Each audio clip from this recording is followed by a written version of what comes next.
All right, boys. Why don't we just start it a little bit early? Why not? Why not? Let's do it. So, can I get a yay, nay on the audio situation? Is the audio coming through good?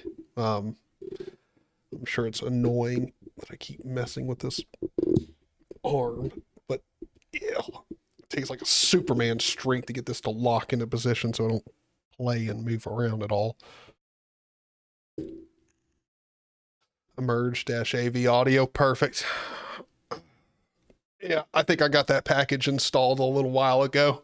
We should be good. The audio sit should be fine. So let's go ahead and let's talk about some things. So, one, if you want to learn GIMP, you're in the right place. This is going to be fantastic. Also, the structure and the way this is going to go is right now, it's just going to be me and you guys. And I'm going to go through and make a thumbnail with as many effects as I can, all that kind of good stuff.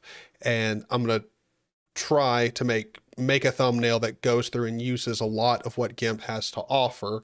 And then here, as soon as Jesse gets back to the computer and is ready and wants to join the live stream, he's going to pop on and I'm going to take that thumbnail and the assets I used to make it, and I'm going to send it to him, and then we're going to recreate it.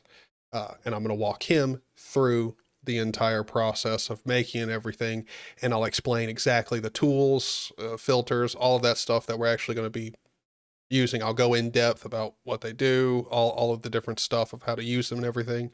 Right now, when I'm actually making the thumbnail for what he's going to recreate, right now, you guys ask me questions about GIMP. If you have any general questions, um, you know, anything like that. And if as we go, you want to ask questions, go for it. But we're not going to try to go in depth, and I'm not going to explain everything that I'm doing as I'm doing it right now, because that part will come later. So just want to explain the kind of format that we're going with for right now. Don't worry, boys. The VOD stays up. Jesse had to go do some stuff. I think he had to go pick up groceries, but I don't know. Like, he had to go shopping, go do some stuff. Hopefully he won't be too long, but also then again, it doesn't really matter. We're gonna have fun anyway. So what's the worst that happens? We end up making a really, really detailed, cool thumbnail for him to recreate. Sounds good. So I'm gonna go ahead and like walk y'all through like the entire process that I use to make thumbnails. So the first thing is we got to have a subject for a thumbnail to make. So any things you guys want, like any ideas for a thumbnail you got? Really?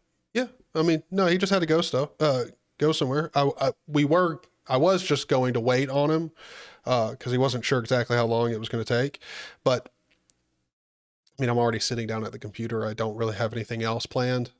Like, I was listening to music, but I was like, man, let's go ahead. Let's go ahead. Let's live stream. Let's have some fun. And I mean, I already talked about which. Oh wait, that's right, dude. I'm the worst. I always forget something. I forgot to message Jesse. I told him I would message him if I was going live. Totally forgot. I'm the worst. I swear. I try to be good with communication, and then I just fail miserably. Make me a Homeland thumbnail, Homelab thumbnail. All right, all right. That we're gonna roll with that.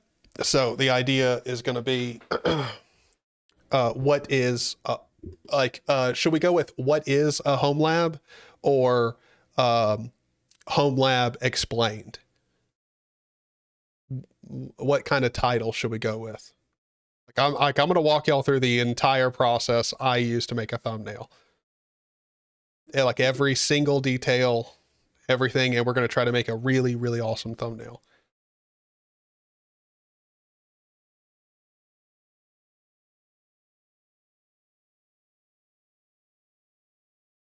Homelab explained. I like that one too. All right. So the first step of making a good thumbnail is finding a good font. Now, just to keep things simple, and also because we're going to go in the vein of making a thumbnail I would make, let's just use the font that I use, which is, I use Unisans Heavy is the font name. It's what I like. It's a good font. So we'll go ahead and just do Homelab explained. Now let's talk about a few things with the font. So you'll see this font is very, very big. And what I have learned, and right now it's, I believe it's setting as what, 300? Yeah, it's 300 pixels is the font size. When it comes to fonts, you want them to be as large as humanly possible. Like, as large as possible. Now, what we are most likely going to have to do here is have some of the text overlap a picture of me. Now, when it comes to making a thumbnail, I know a lot of people don't do this, but if you want to have a lot of success with making a thumbnail, and also this is a great way of learning a lot of extra stuff with image editing. Well, not really, but whatever. You probably want to add a picture in your thumbnail. It does a lot better performance-wise. For whatever reason, people want to click on a picture that has a picture of somebody in it. Like the React faces, don't ask me, man. Trust me, they perform better, and they also kind of do look better as thumbnails. So yeah. So let's go ahead and let's do that next part here. Is this font FSF compliant? Is that even a real question? Come on, man. Come on. I don't even know. Is that actually a thing? Is there FSF compliant fonts?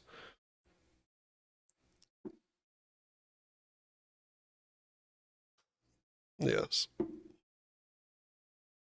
I won't cancel it this time.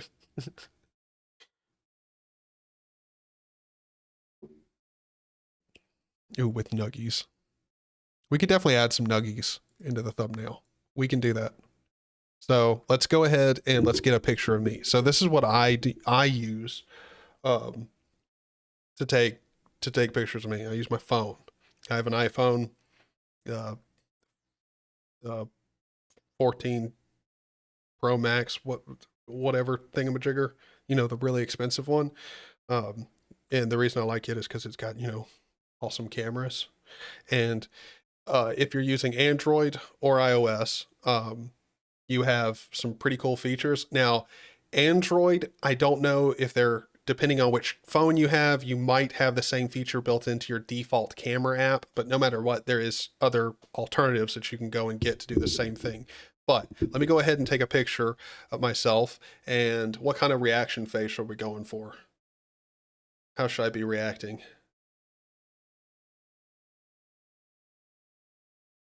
Anyone got any ideas? I don't know. I think it should be like an interested face. All right, hold on. Let me get my camera up. Take a photo.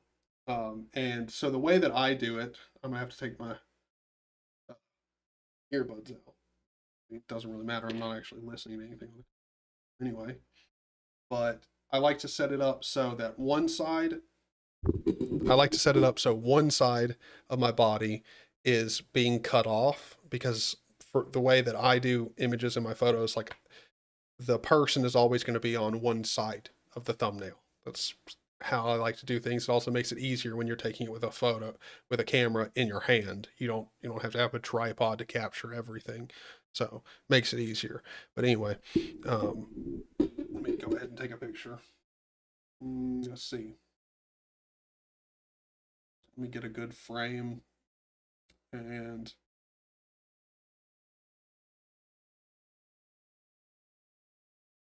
all right, I got a picture of me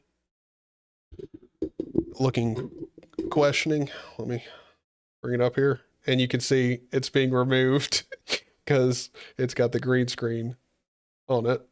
But what I'm going to do is if you're on iPhone, you can hold down on the image and it'll highlight it. And then you got the option to share it. And so what I do is I just send it to my Google Drive. Why does it now have a name? Oh yeah. Yeah, well, whatever. Upload. Cool. So I'm going to upload that image to my Google Drive.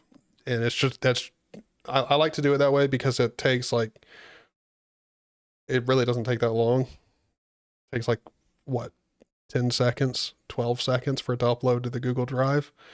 And then I can download it. So let me load up my drive.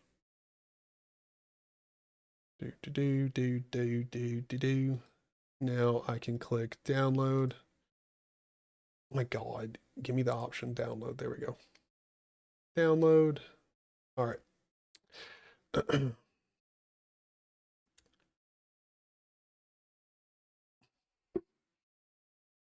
KD Connect works. Yeah, like I mean, the sharing the photos aspect is you can do it 3 ways to Sunday. It really doesn't matter. So I've got my subject downloaded. So let's go ahead and we're gonna open as layers this image. And as you can see, some of that green screen has come through. Now there is a ton of different ways that you could get rid of this green outline here. I mean, tons of different ways. The way that I like to get rid of it only because it works. Wait, we don't see. Hold on. Let me zoom in. You see it now? See that green around there? Let me go to the other side. See all that? See all that green that's come around the image?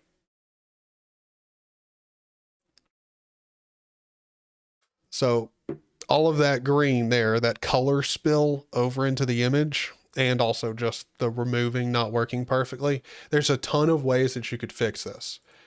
My favorite way of doing it, just because you control it and it doesn't remove anything else that you maybe don't want removed, is simply using the eraser. Now, when you use the eraser tool in GIMP, it's going to default this kind of coned off brush, and you can see you can actually be pretty messy with it and it not look crazy because it tapers off. So you can just run around the image here. And now, mind you, I'm zoomed in a whole bunch and you're like, oh, this is going to take forever, man. It's going to take a long time to get done with all of this. It's really not. It's going to take no time at all. So we go around. All we want to do is just clean up and remove all that green spill in the image. And there, hit that.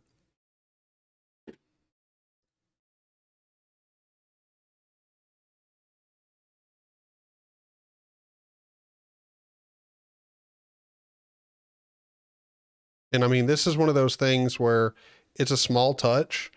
Only people on like very large screens are going to see that you've like, you know, done this, because most people on a phone probably won't even see this green at all. Kind of like you guys can't see it, you know, because it's on the stream and smaller than it would be. But I like to do it just because it's a nice touch. And let me zoom in here. All right, scale it down a bit. And I'm just gonna go in here and touch up this top green here, because around my hair, because that's probably gonna be the most noticeable part. And then past that, I think we're done. Don't need to do anything else.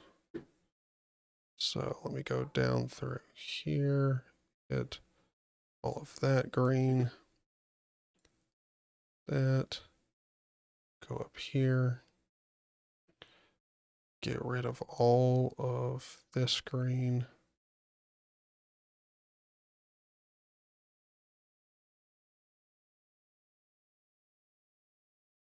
And yeah, good. That's good enough for me. So now let's scale it on down some more. I think that's good. Let's bring it up. And let's flip it around. Flip.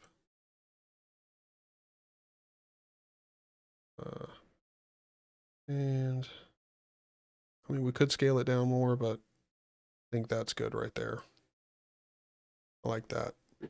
So now let's go ahead and actually let's delete our text layer over here. Because when you start doing text, it automatically creates a new layer. So let's go ahead and let's do one that just says Homelab. Homelab.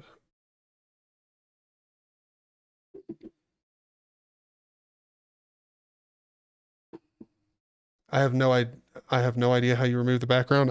I explained it on my phone. On iPhone, you just hold down the like picture of you and it selects it. And then it just selects the like subject of the image. And there's many other camera apps on Android that do the same thing where you can have a selfie or something and it just automatically removes the background.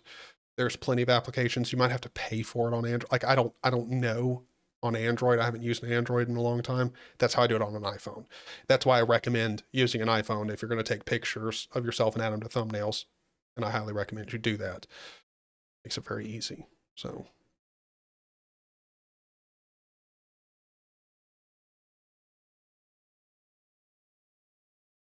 all right, so we're going to go do something like this.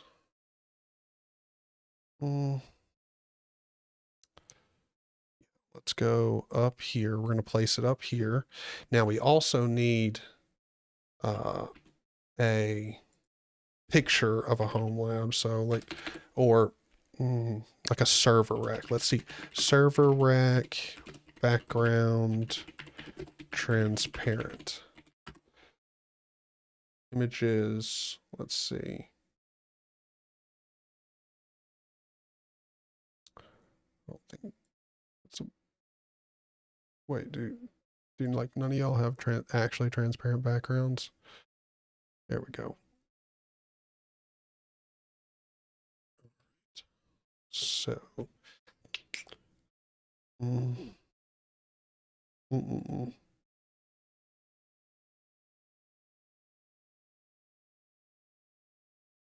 I think we should go with this one. Let's go save image as. We're going to call it server rack. Buddy, shush. Hey, buddy. Buddy. Shush. Man, he's still.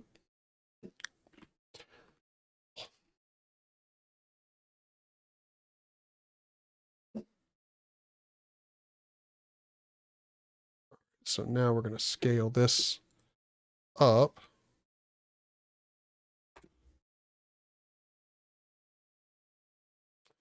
What's up, cellular data? There's a licensing filter. I didn't even know that. I literally didn't even know that was a thing.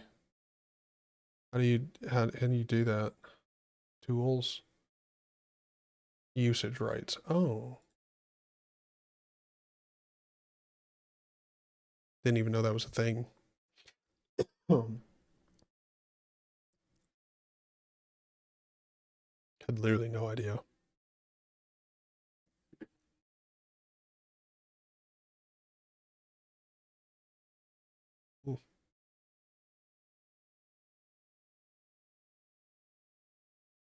I don't even know what Fedora Onyx is.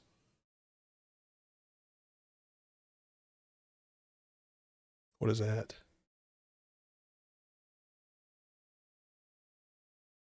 Well, like none of these are.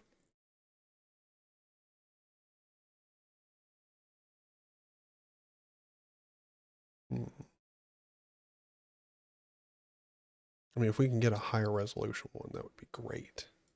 Let's see. What is this? Free download. Personal use. Oh my god. No, fuck off. Don't need a personal use one.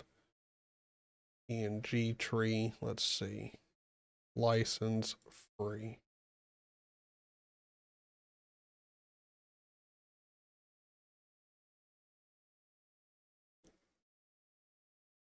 Oh my god. Why would I? Why do you need to connect? Why do you need? Oh my lord. This is the problem with getting like just images nowadays. Holy hell. Might as well just take a picture of my own desktop, call it a day. Oh yeah, by the way, boys, I got an N64. My cousin gave me an N64. Very excited about it. Screw it. We're just going to use this image. Doesn't matter. Let's see. Let's put it right here for now. And then we're going to do some more text. We're going to go explained.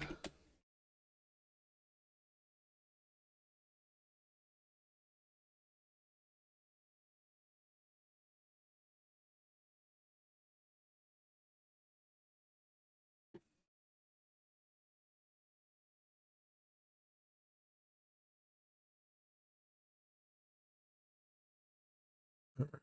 And then the server rack goes above Homelab.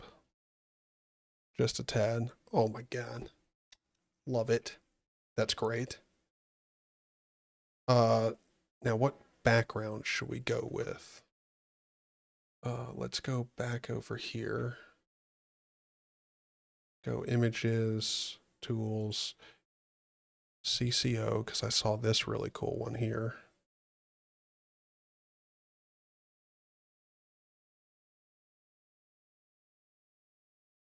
Public domain. Okay, yeah. Free. Oh my god. Why? Why do you need my email account or a Facebook account, dude? Holy hell. Yeah, send me a pic, dude. If you want to do it, I'm not giving this access to my freaking Google account. Just so I can get an image. Holy but jeez.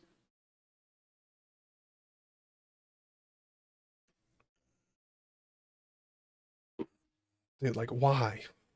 And they're all for raw pixel. Like they're all. Hold on. Hold on.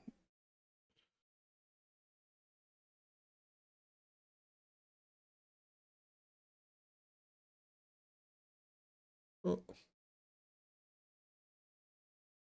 Yeah. All right, I'm keeping an eye out for you, Josh. Just shoot me an image.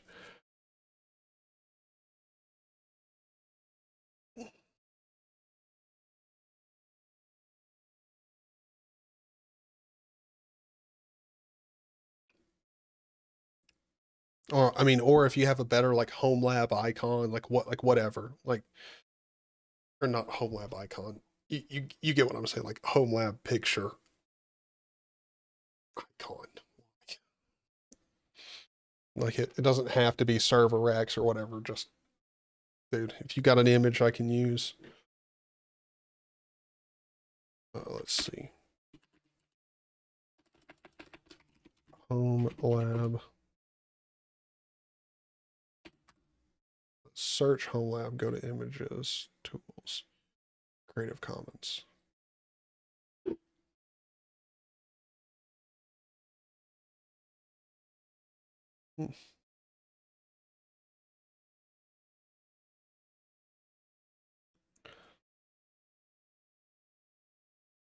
Oh, there we go. Got a message. Oh, perfect. It's one you took. Cancel. Save image. Okay. We'll call it Homelab.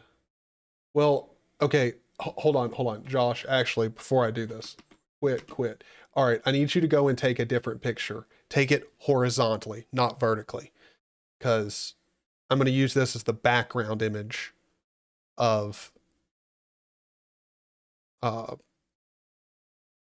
background. Oh my God, dude, I can't even speak. I'm going to use it as the background for our thumbnail.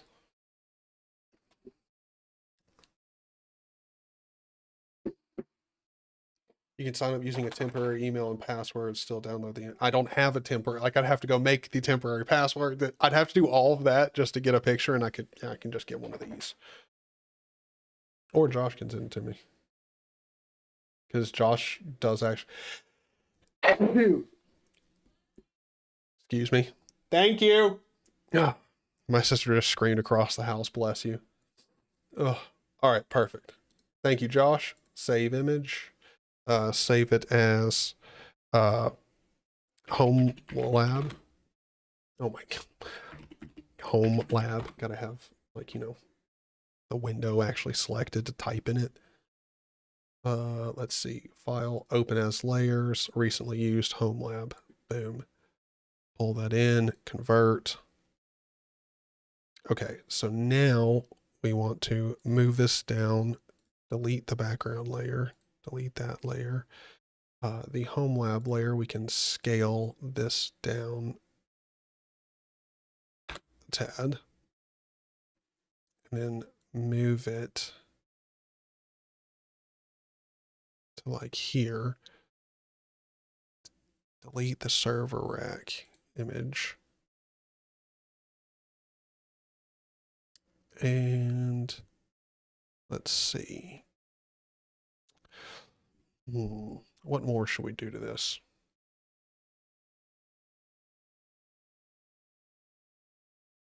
Should we add a border to the text, or should we just do, I know for our subject, let's go ahead and add a filter. Let's do light and shadow, put a drop shadow on it. Click OK. Like that. What if we do a double one? How does it look? Even better. Yeah, I like that.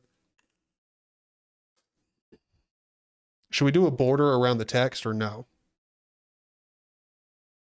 And I'll zoom in on it.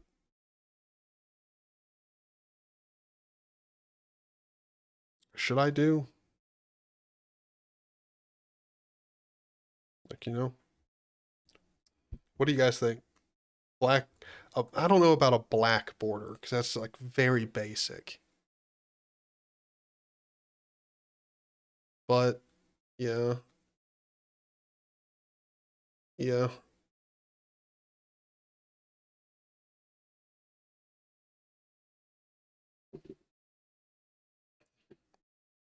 Maybe do like a gradient on the text. Maybe do a gradient on the text and then a black border. Oh, I like that. I like that. Hold on. So here's what we're going to do. Let's grab the Homelab. Let's go alpha to selection.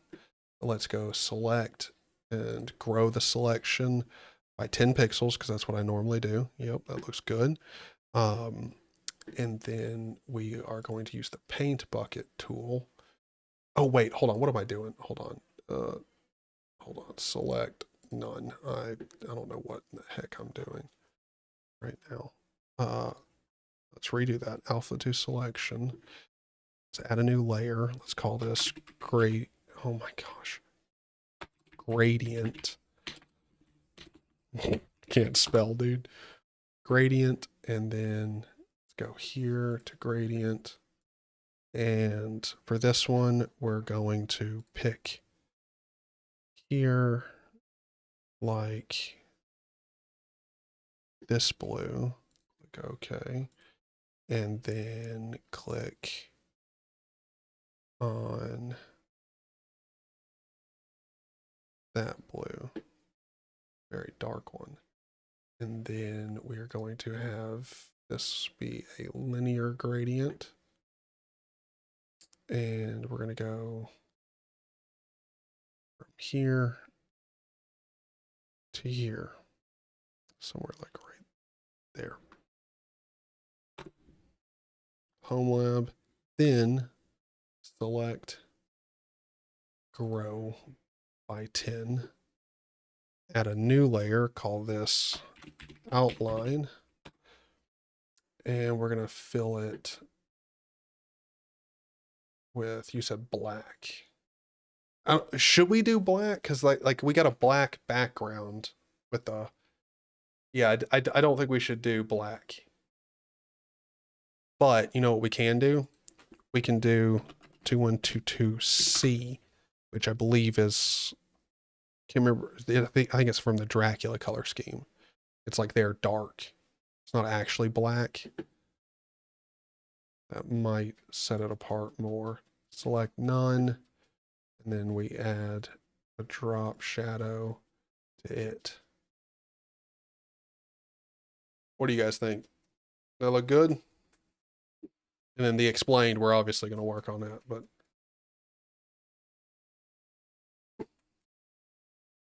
consult a color wheel. Nah. What's a color wheel for? Gross. White border for dark blue. Brighter outline. I like it. I like it. Engagement plus 20. Thank you, dude. All right, so let's get rid of the outline then. Let's delete the layer. Let's try it with a white outline, which I don't know why there's now. Oh yeah, it's because of the Homelab text below there. Gradient. Let's go alpha to selection. Go select row by 10. And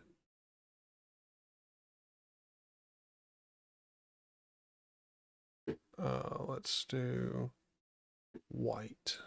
Oh, shoot. Control C. Add new layer, outline. There we go. Now drop that down below. Select none, filters, drop shadow, drop shadow. I think it's better.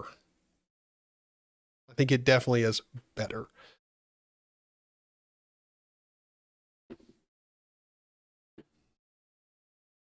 And so now let's try the explained.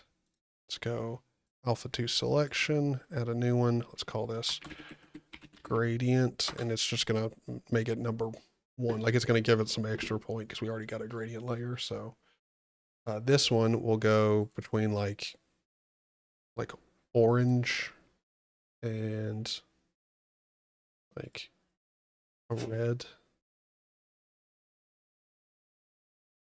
gradient. And we'll do the same thing for this one down here. And add outline. And we go select, grow 10, paint bucket, switch over to white, drop it down, select none, and drop shadow, drop shadow. Now, also, just for anybody who has joined in and is like, you're not really explaining anything, like for anybody who wasn't here for the start of the stream, what we're doing now is we're creating a thumbnail that is going to be used as a template for what Jesse is going to recreate. We're going to have friend join in. He wants to learn GIMP, is new to it, and we're going to use this thumbnail and the assets for this thumbnail. I'm going to send them to him, and he's going to recreate it, and that way we can walk through and explain all the different tools that we're using and stuff like that. I also think we need to add a little bit of maybe a Gaussian blur. Hold on, let's try adding a Gaussian blur on the background back here. Blur, Gaussian blur.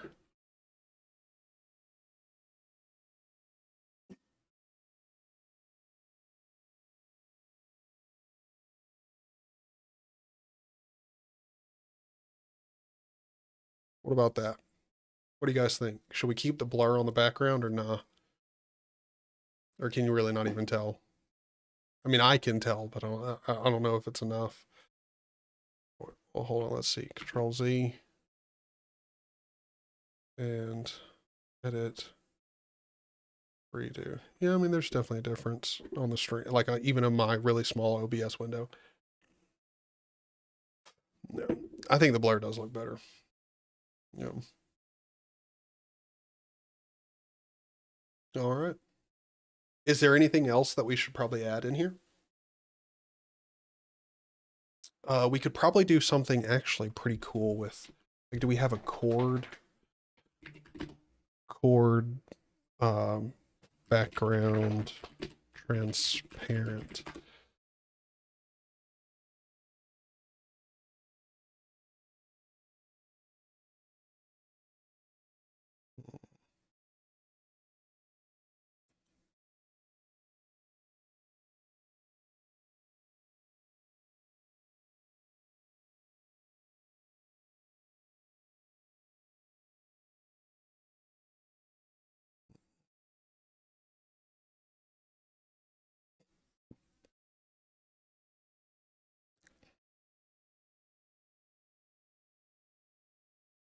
Nothing.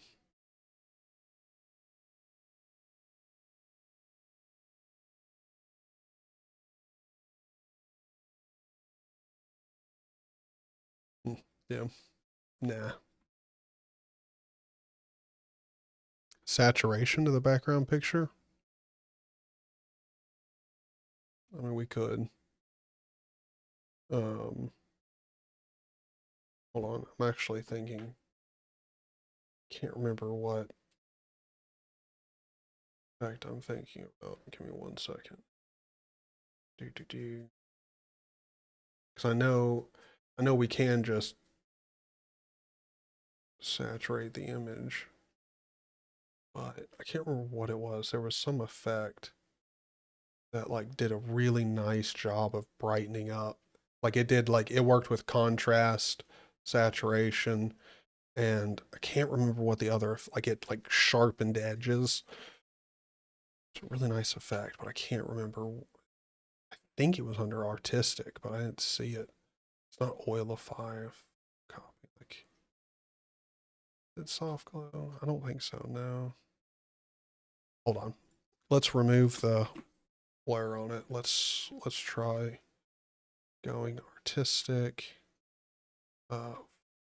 Soft glow.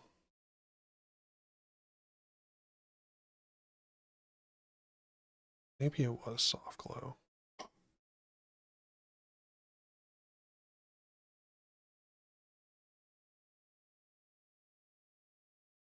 Yeah, I mean, it's obviously not saturation, but I don't think this is not what I was thinking of, but it does actually look good. But no, kind of makes it look, it looks like more Christmassy.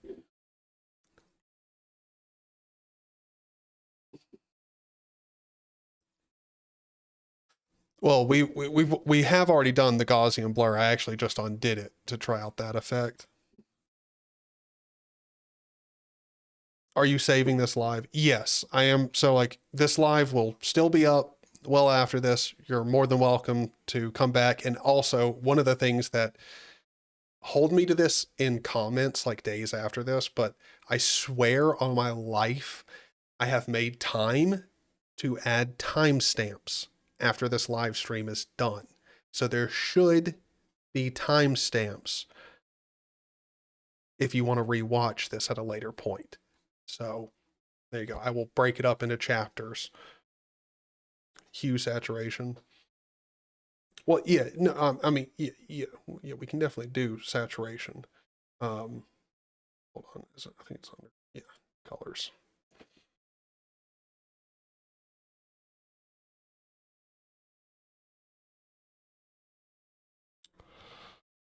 I'm trying to think. Saturate it, probably a little bit. Bring it up just a touch. Hue. Yeah, control. Cancel. Okay, hold on. By the way, that's another thing to know about GIMP. If you ever are messing with the settings of something and you've messed it up and it's not resetting, there is a reset option, and you can also do what I do and just close it. Because I know I normally forget there's a reset button and just close it, and so when you close it, reopen the tool, it's set back to the default settings. So let's saturate the image quite a bit. Should we bring up the lightness just a touch, just a touch? Keep everything else the same. Let's add, let's go down and, hold on, let me try what's the photocopy? Oh God, cancel, nope. Oh God, that was terrible. Artistic, let's do a soft glow. And let's take the radius down just a touch, brightness down just a touch, and let's keep the sharpness just a touch below. Let's do that. So Control Z, that's all right. So what do you think? Do we keep the soft glow effect? I think the soft glow effect looks nice. But so we've got without soft glow, with soft glow. Without, with. I think we keep it.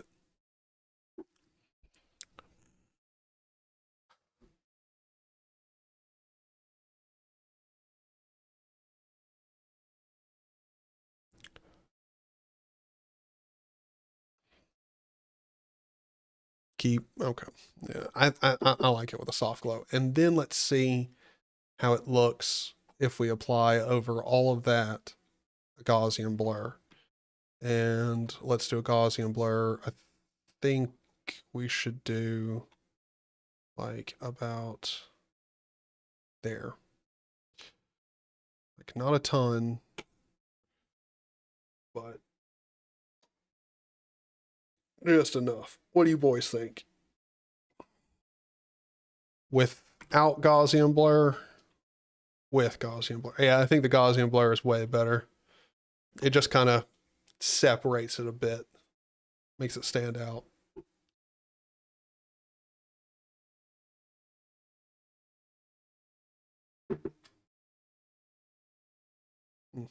Word. Well, all right. So here we go. This is the thumbnail we're going to send to Jesse. So, you know, just in case I don't have, well, I mean, we don't really have to send the thumbnail to him, but I can go ahead and talk about something here. Let's go ahead and export it. So, let's go to, let's just do it in downloads. Dump it in here. Let's go, what should we call it? Homelab explained thumbnail. So, just so you know, when it comes to making thumbnails or images in GIMP, PNGs, if you don't know this, because a lot of people don't, PNGs by just nature are going to take up much more space than JPEG. So with a thumbnail that's going up to YouTube, there shouldn't be any transparency in it. So you don't need a PNG. Make it a JPEG. It'll make the export much faster and also decrease the size by a lot. So definitely do that.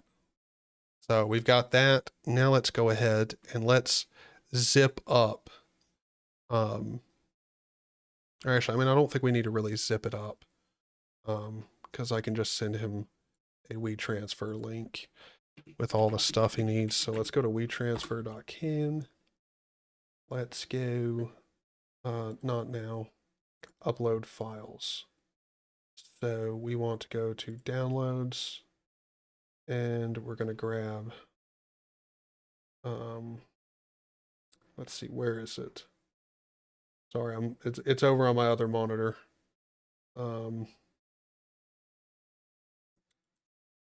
we go. Homelab. I need to send him that image. Where's the subject image? Subject, there we go. The transparent image of me. Then he needs, where's the Homelab image? Homelab explain. There we go with the actual thumbnail. So he needs those 3 images, and then he also needs, so open all of those, add one more file, and it needs to be my font, which is in dot big, or nope, dot local, share, fonts, Unisans heavy. Right, get a link.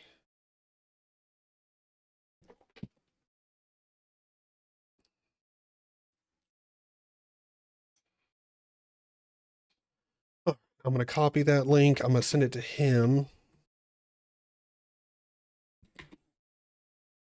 And then I will also send it here in chat. So you guys can go out and get it too. So if you want the font that I use, this thumbnail, and everything, like those assets will be there in chat. You can go get them, and you can try to remake the thumbnail in GIMP, which, I mean, you've seen me make it. It's mainly just about playing around with different filters and stuff, seeing what you can do. And yeah, I mean, I don't even use saturation all that much. I don't normally boost up the saturation in my images, mainly just because I don't know. I've never been one to be a big fan of the overly saturated images.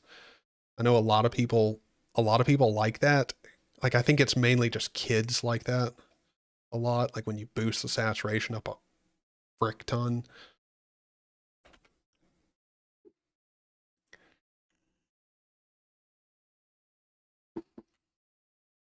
Yeah, I mean, PNG is lossless, but that doesn't always matter. I mean, it is better for screenshots, but even then, like, it just kind of depends. It depends where your screenshot's going to be served. You know, like if it's in your dot files, you probably like, or like, you know, on your GitLab repo or something, like no one really cares that much about the screenshot where it needs to be a PNG. But if you're like, I mean, if you really do want to showcase what you can do, yeah, but exactly. Well, I mean, most platforms that you upload it to are going to compress the image anyway. So,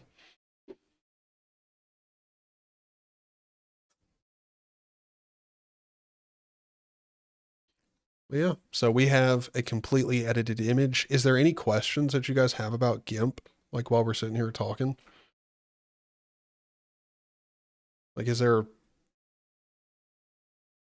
any questions about GIMP? Like, and I mean, here's something that I could show you guys how to do. So like, I've got this spot on my neck right here. It's probably a pimple or something. I don't know. So how would you touch this up? I mean, you could do a ton of stuff. I mean, we could just use the airbrush. Then you just grab a color. I'm going to grab the normal color scheme right next to it. I'm going to zoom in. I'm going to drop the size of the brush just a little bit. Screw it. Frick the airbrush. I'm going to use the paintbrush.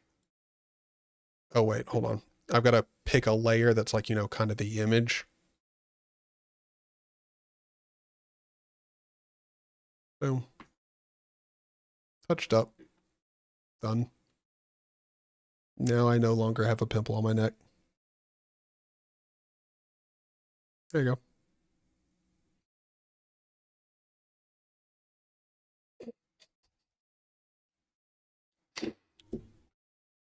Dude, why is it like you guys are so active in chat, talking, like responding, and then when I ask a direct question, no one? Is there like, do you guys have any questions about GIMP?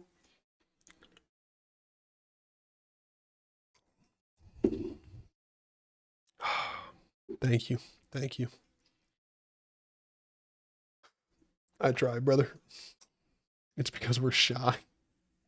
All right, well, but like in all seriousness though, do you guys have any questions about GIMP? Like, is there any like, do you have anything to say about GIMP? Like, is there a reason? Do you have a reason of why you use GIMP or why you don't use GIMP?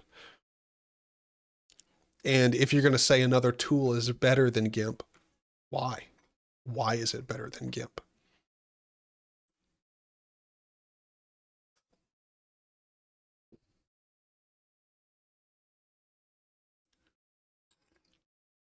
I'll wait. Don't worry. I ain't going anywhere.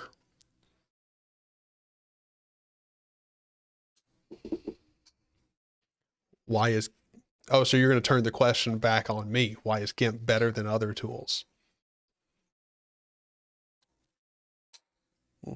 Uh, why is GIMP better than other tools? Well, I mean, okay. Sorry, buddy was chewing on something. I had to make sure it wasn't like a cord or anything that was plugged up to the wall. He hasn't done that in a long time, but dude, sometimes it scares me. So there's price. Like let's just be dead honest. Price is a big thing. Because when it comes to image editing and stuff like, making thumbnails, like this kind of stuff, most likely you're getting into this kind of thing as a hobby anyway. So you probably don't want to spend $100 or like $20 a month or some BS on a hobby that you don't even know that you're going to like and keep up with. So that's a reason. Also, most of the other alternatives that are free, like GIMP, are littered with advertisements. Like littered.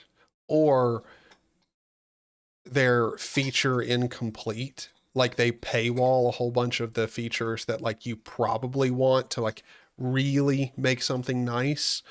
And GIMP gets around all of that. There's none of that. There's also no, because of GIMP and like what it is and by nature as a project, there's no worry about them trying to be greedy and like, come up with a service plan or whatever.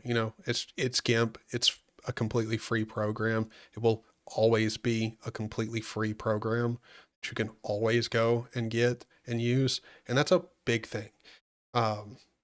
And then there's also the fact that when it comes to GIMP compared to Photoshop, they are essentially feature complete, like, or not feature complete, feature comparable, except for Photoshop does have a lot of AI features and stuff that GIMP doesn't have.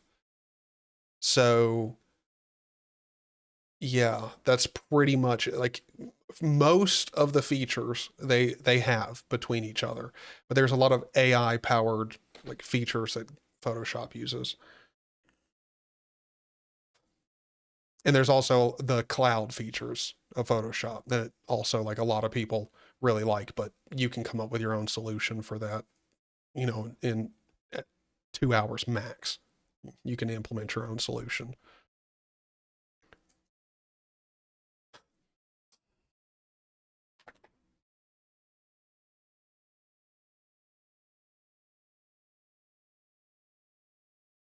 Well, yeah, I mean, that's another thing. If your job pays for Photoshop, then it doesn't really matter. But for most people, Photoshop is like the price is the bit, like that's, if we're being honest, like that is GIMP's main feature is it is a complete photo or image editing piece of software that does not come with a price tag, period. So that's a big thing. Uh,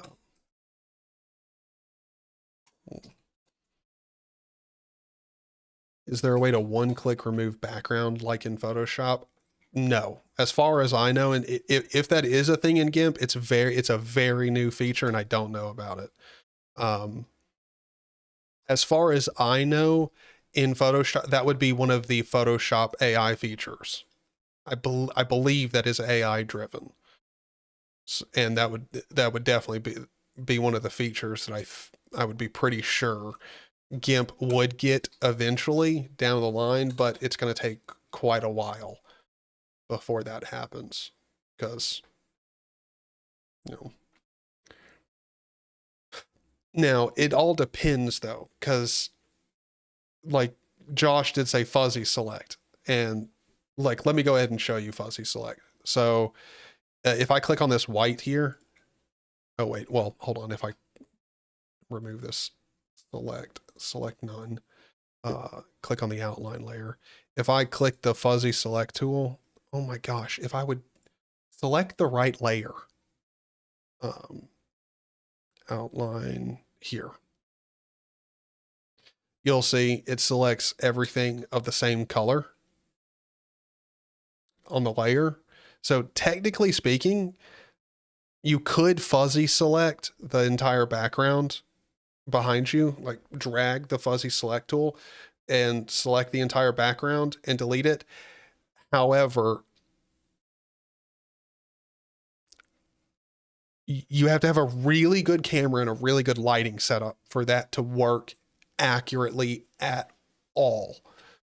So, yeah. But that being said, technically speaking, you could easily do that and end up doing the minor edits, you know, with a eraser tool that I did around the green screen effect that my iPhone did. So there's going to be minor imperfections no matter what way you go about it, because I believe even the Photoshop auto background remover is not perfect. You still have to do a little bit of touch-ups. So that method's always there, but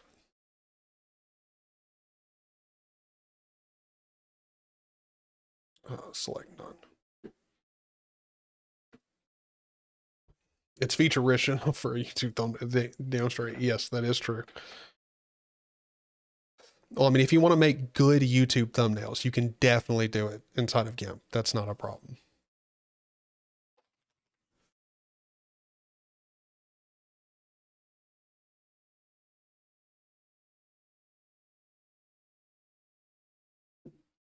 Wait, Josh, let me ask you a question. Do you want to record a video right now?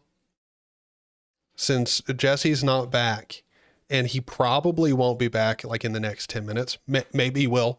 Who knows? He didn't even know how long it was going to take.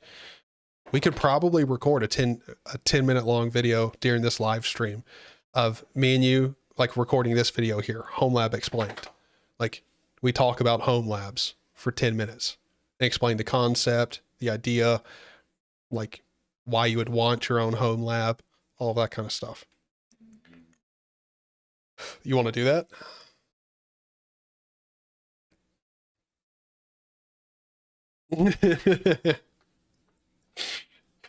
Yeah, yeah. And that is a big argument with many photo editors. They're hyper complex. Like there's a whole bunch of these like different options here. I just don't ever use them.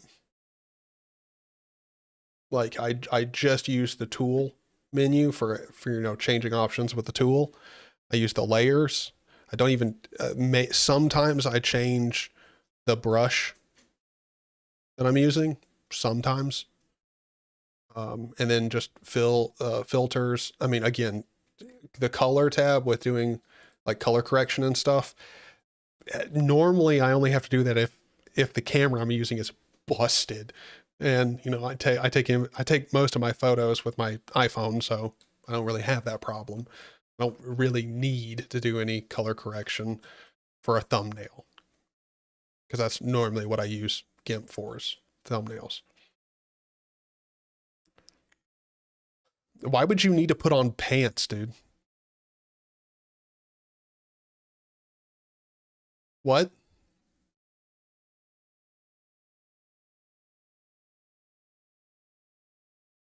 Huh? You don't need pants for a recording? Come on now.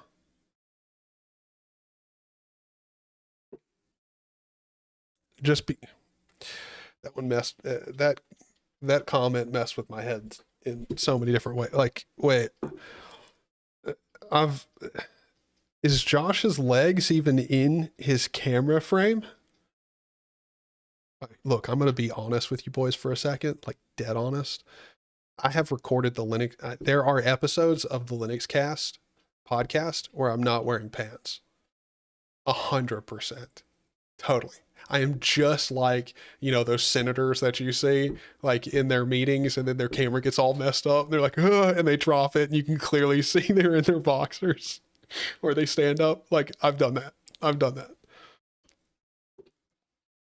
Well, I mean, yeah, Josh, because I mean, I normally tell y'all if I'm not wearing pants. Because that way you guys know to remind me not to like if I'm like, oh yeah, I could go grab that. You guys are like, no, no. Oh, Josh is calling. Hold on, Josh. Give me 1 second. I do not have my headphones in, so I cannot hear you. Oh God, I got hair on my freaking.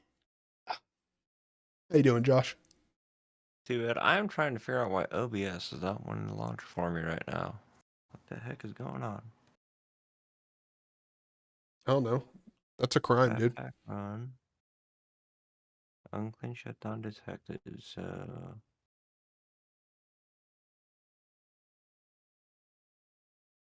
Let me move. Hold on.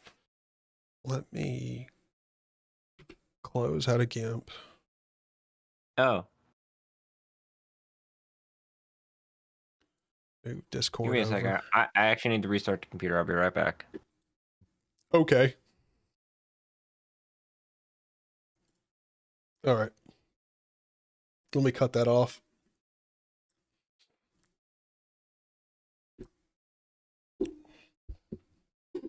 Are you wearing pants right now? I am. Totally. 110% wearing pants.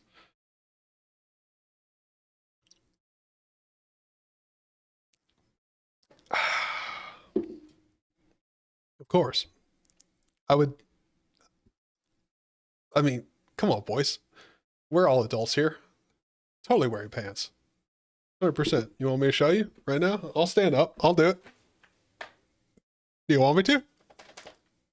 Like 6 people just clicked off of the video.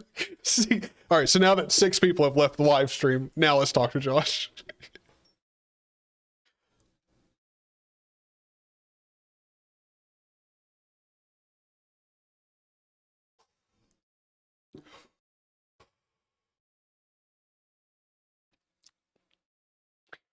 Ooh. Oh my God. Hold on. Hold on. I know you guys can't see it, so because it's too small. Let me just take a screenshot of it real quick. uh,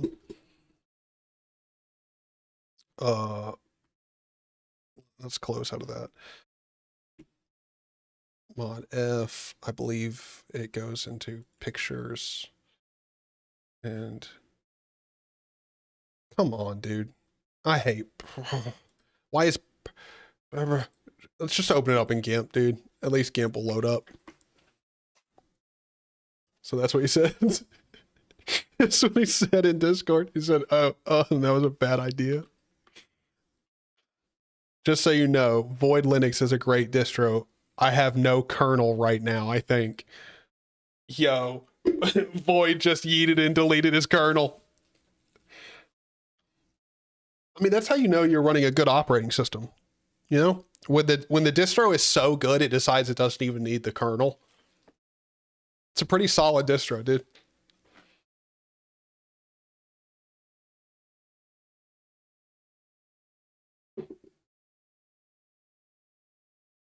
Hey, I mean that's still that's still a Homelab, brother. And 6 2 terabyte hard drives. Hey man, 12 terabytes. That's a pretty good amount of space. It's a dang good amount of space, buddy. Would you stop trying to eat that?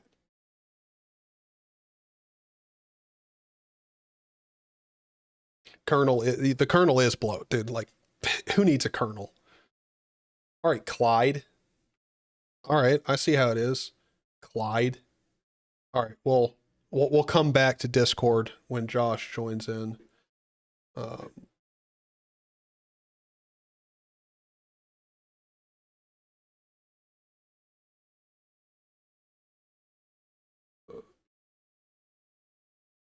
sorry, just trying to make sure I don't miss a message from Jesse. Oh, here we go. Here's Josh. All right. From Jesse. Yellow. That was fun. So I did the stupid thing, and currently my current kernel is literally copy pasted from a live environment into the /boot directory, and I rebuilt grub. So I'm using whatever kernel was on Fedora, and it seems to be operating right now. So I think I'm good for 10 minutes. Okay. All right. All right. So let's do this then. Hold on. Let me pop this out because I'm just gonna capture the Discord window, and I guess I'll make that a video. What the fuck happened? Oh, there it goes. Okay, now it loads. All right, so let me put that over there, and I'll put it on Jesse's chat just in case he messaged me. I'll actually see it, hopefully. So let me see. Wait, hold on. What is this message? Blessed art thou among coders, and blessed is the fruit of thy open source. I love that. What? So, That is a beautiful yeah. message. So, someone put a Linux prayer in chat. Hail Linus, full of grace. Dude, I don't know if you've ever seen a video of Linus, but I don't know if you're accurate with that. He's got grace, dude. I've seen him literally tell NVIDIA to go fuck themselves. Okay, so now I can get caught up on the chat here real quick. Let's see. Homelab is just a crappy old i5. My very first Homelab was literally where I went out to a yard sale, and I bought a computer for $5, and then I bought 3 more computers from another yard sale, and they were all 500 gigabyte hard drives, and I paired them all together in single disk because I didn't know how to set up a RAID array yet. And it was just glorified Samba shares because I didn't realize that NFS was a thing. Because I literally Googled, how do I set up a network file share on a NAS? and I walked through the initial days of Samba configuration back in 2009, which was a very different beast from now when, tutorials don't exist. So I was reading the Samba main page to figure out how to do this, which I don't know if you've done this lately. That's kind of cancerous. Well, Steve, we've already made a thumbnail for anybody who's just getting into the live stream. We've made a thumbnail in GIMP for Jesse to recreate. I've also posted, hopefully you can go back up through chat because I posted a link to the WeTransfer where I have all the assets that I used to make that thumbnail and the thumbnail itself. So you can go get it. And if you want to, go ahead and get those files and you can follow along with Jesse recreating it in GIMP. And yeah, you'll know how to make the type of thumbnails that I make and all that good stuff. You'll know all the features of GIMP. And we're going to dive more into like the actual like tools and what they do in GIMP later on. Right now, the thumbnail that we made it was for Homelab Explained. It's just the idea we came up with. And so we're actually going to record the video right now, live. Yep. So, and it's just going to be us explaining the concepts behind a home lab and why you might want to have one. What is a home lab? All that stuff. Let's I actually think I might record this too. So let's open up a second OBS window. There we go. And I don't care about disk space anyway, so I'm just gonna hit record. That way I don't forget to hit record sooner. Of course, issues there, so we'll just randomly select this thing over here. 1 second keyframe, please. CQP10. Because like I said, don't care about disk space. Because I just record to a network file share anyway. Okay. I has the recording. Are you making this a video yourself? Hold on. Oh. He sneezed so hard his camera went out of focus, guys. Yep. Yep. Oh. Oh. All right, let's go ahead and record this video. Let's do it. All right. So I have pressed record. Okay. We're not going to do the clap thing anyway, because no matter what, it's going to be in sync for either of us. Look, I'm capturing all the audio I need. We're good to go. So, all right. How should we intro this video? I imagine that one where we're both going to be editing this anyway, since we're making our own videos. You do an intro, and then I'll do an intro. Okay. Technically, you're streaming this at the same time, so why don't you do your intro first, then I'll do mine. Okay. All right. So, guys, in this video, we're going to be talking about the Homelab, the concept of a Homelab, and I got Josh here. You can check his channel out. I'll put that down in the description below, and he'll also have his own version of this nice video over on his channel, so definitely go check it out. And yeah, let's get started. Oh, pro YouTuber tip. I'm looking at the camera.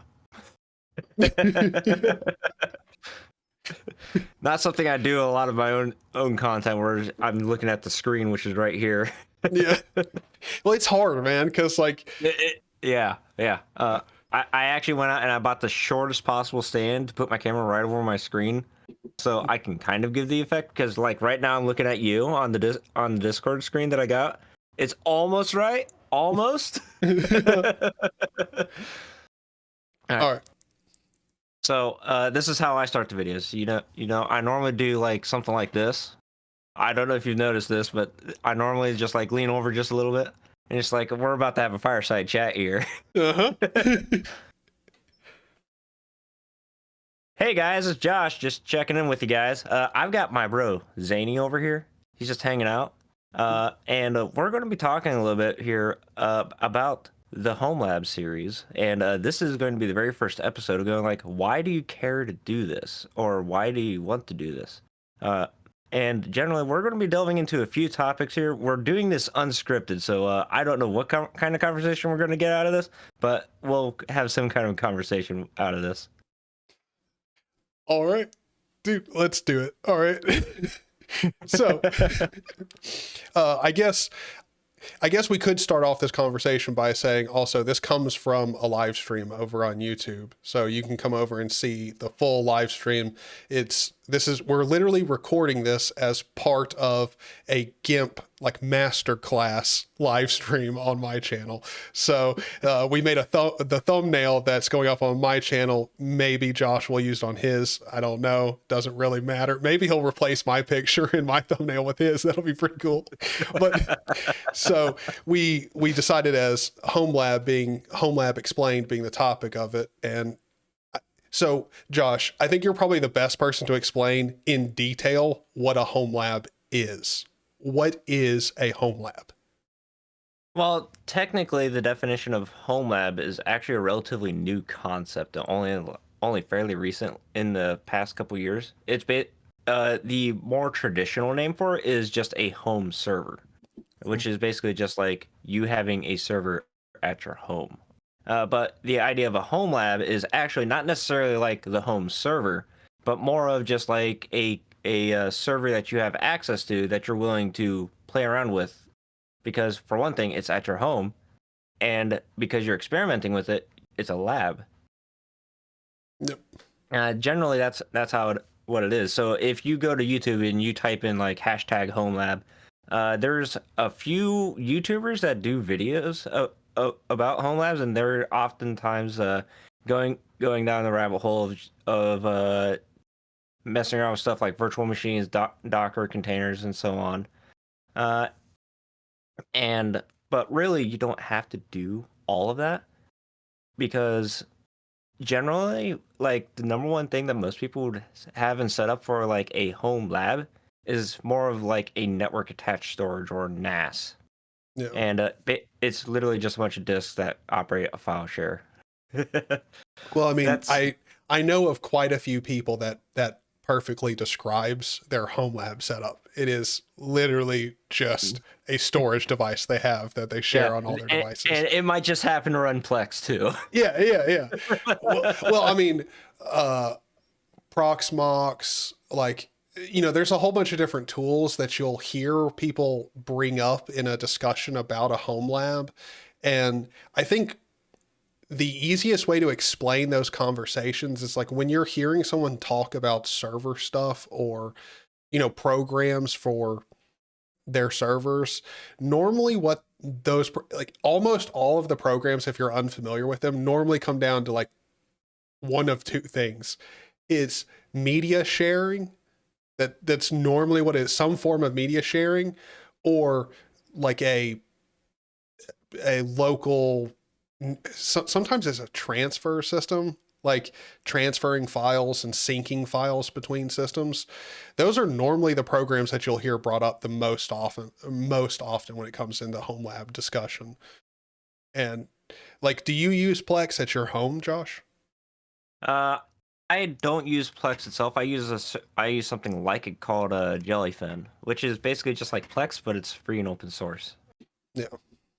I've actually been considering, because I do use Plex here, not like it's not something that we mainly use on our devices, but we do have I do have Plex set up. We could use it everywhere. It's just, I got a mom and sister who stay at the house quite frequently, and they like Netflix and they don't want to do anything else.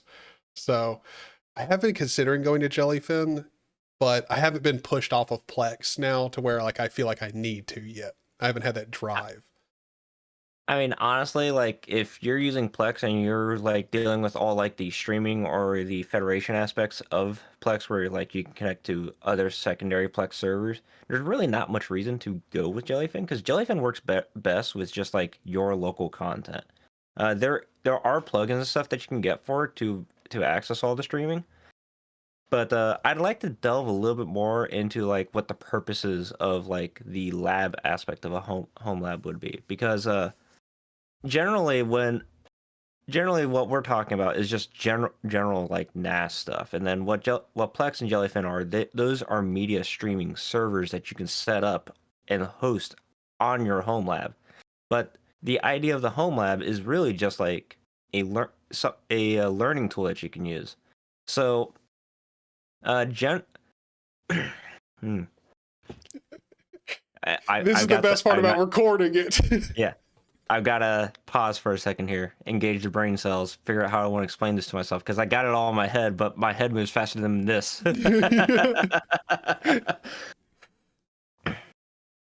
All right, so generally what the home lab is supposed to be is like I said, a learning tool, and it's also a great way to build practical experience if you're looking to get into a career of system administration or even cloud networking. So if you're looking to be like an administrator, you can take your experiences with the home lab, depending on how you set it up, of course, and it's almost a one-to-one transition between what you're running at your house to what you're dealing with at your job. So when people are talking about like using Proxmox actually does have an enterprise user base. Is it massive? Not necessarily. Not compared to like Red Hat or like CentOS. So you're probably not going to be like working at Amazon working with Proxmox, but you might be at like Rackspace or Unohost because they use Proxmox. But the skills that you'll learn using those tools are transferable. And also I think a big point with getting a home lab set up at home is if you have a place to experiment and play around with tools that are not necessarily going to be used in your specific job, but definitely in your field, you'll be more knowledgeable and more ahead of people who are going to school like you most likely are anyway going to be going to school for it, because at home you're already doing more than the people who are just going to school and just taking classes and doing what they have to pass and, you know, Yep. hopefully get a job. Like your set of knowledge will be much wider, and also your ability to adapt to new software will be much higher. And I think that's the most important thing with any type of sysadmin job. Adapting is the biggest thing that you need to be able to do. I mean, honestly, I am a business owner. Just to like make sure that people that didn't know, but because I own and operate a business, I right now I don't actually have like the computer guy at work, right? Because my company's small. But if I was to hire a computer guy, and he walked up to me and he's just like, "Yeah, I got all these certifications," and I look at that age field right there on the application. It says that he's only 22 years old. Does he actually know what he's talking about? Or did he just go through like a computer science course at the university that just so happened to like cover some of these tools that he's talking about that he's knowledgeable in? What I want is the practical experience. And honestly, the computer industry is very weird in that you don't need the college degree. Technically, you might not even need the certification to get the job. Yeah. You just have to be willing that you know what you're doing. And honestly, if you have a home lab where you set up a Samba share and you're applying for a job and they pull you in for the interview, copy the Samba configuration file to a USB drive and take it in there and show them. Yep. Well, and go like, this is the Samba configuration I wrote. This is the network. This is the NFS share. This is how I deployed all my user groups, file permissions, and all that. yeah. It's like I would be way more impressed, and you would be much more hireable than anybody else so far. Yeah. Well, and that's kind of the biggest thing with getting jobs in the tech field. Even though the job, like, because I've seen this a lot, because this is what a lot of people complain about. The jobs will ask for, like, you know, not necessarily a ridiculous amount of education, but normally for a lot of it.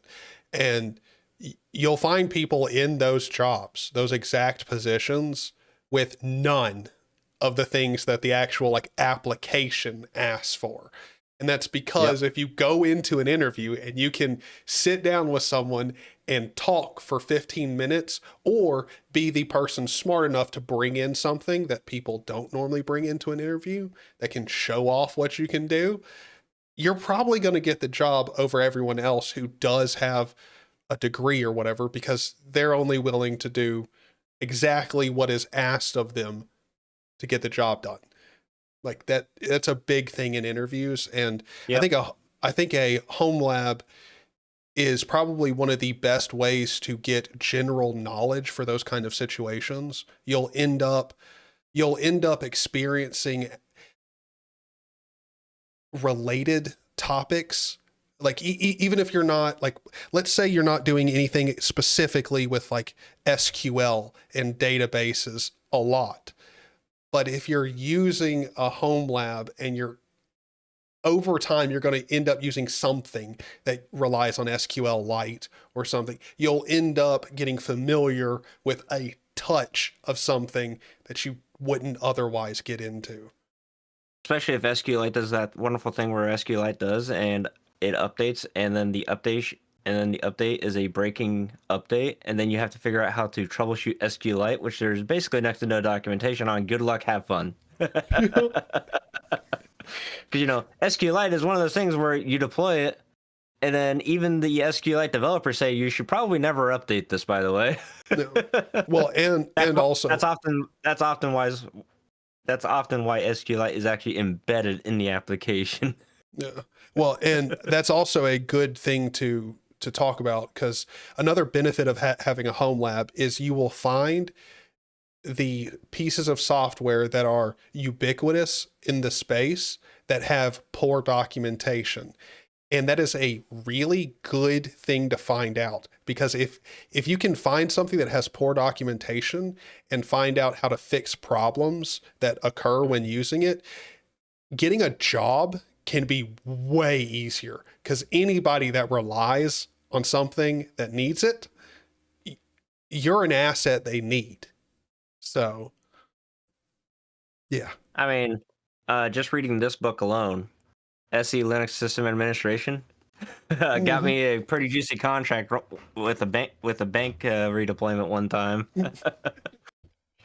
Oh, I mean, like that's kind of the thing. Like, I to have a home lab, it doesn't require that you have a big expensive like PC, a network of PCs. Because like when you Oh search home no. lab on YouTube, like you will see some crazy videos with people like, Yeah. like wild setups, and you don't need that. Like you can start off with a home Yeah. lab being literally a netbook with some hard drives plugged into it. That could be your starting point. Yeah, not everybody's craft computing where he's got like 442U server racks running that are fully loaded with machines and JBODs. Not everybody's gonna have something like that. I myself, I do have the server rack, but I've only got like 4 running systems on it. And honestly, I'm using just generic consumer gear. Like if if let's see, I would probably put like that first image I showed with you. Mhm. Probably that first vertical one right here. Yeah. But my general big server that I just call lab because it is the primary server that I mess around with stuff on. Mhm. That is actually my old gaming computer. Like just straight up my old gaming computer, because it's a great way to recycle that, because when Mhm. you build a desktop gaming system, it's relatively powerful, might not have the world's greatest CPU, but at the same time, if you're just playing video games, you're not making use of every single feature that CPU is capable of. Yep. And almost every higher tier CPU at this point supports virtualization, Mhm. which Mhm. when you're dealing with a home lab, you might be using quite a bit of virtualization. You might not be doing it on your gaming computer, but now you have a new purpose for that processor when you're not using it anymore. Uh, and then like the only thing that's sort of not transferable is like your desktop gaming GPU. Yes, you can do stuff like transcoding with it too, but generally, I actually don't use a GPU in my servers. Yeah. But that's So, also because I don't transcode at all. But yeah, and generally you don't even need like a relatively powerful system either. You can use an old potato computer. Like my very first home lab, and this was like 2009 when I first started around with it, and at that time the term home lab didn't exist. It was more like just self-hosting, and like even NASs weren't like commonplace in like the home environment. But so like the purpose-built NAS devices like we have today, they weren't as ubiquitous back then. Yes, we did have stuff like FreeNAS that was around. FreeNAS and Open Media Vault. Actually, was Open Media Vault? I think Open Media Vault was still relatively brand new back then. But yes, that did exist. But it was a, I think it was an E machine computer, mhm. uh, and it was 32-bit, and that was my very first home lab computer. It had the wonderful 250 gig hard drive for like the root file system, and then to get more drives for it, I went to more yard sales and I bought more computers so I can get more hard drives out of them, because every computer had at least one hard drive in it at the time. Yeah. We didn't have embedded SSDs or anything like that on our boards. So, and buying the used computer was actually cheaper than buying the brand new hard drive. So you don't have to get like super expensive with it, and of course, like you don't have, and that E machine had like a Pentium 4 CPU of some kind. I actually don't know the model number because I just didn't care. Well, I think that's a big thing to keep in mind when you go for your first home lab. You don't have to start out with something with a powerful processor, like at all, like No. at all. I mean, you're like, I would be very surprised if on this video or our videos, we don't get a ton of people telling us that, yeah, I started out on a Raspberry Pi. Like that was my home lab first. Like that's where I started. Yeah, that's honestly what the Raspberry Pi was sort of intended for. Mm-hmm.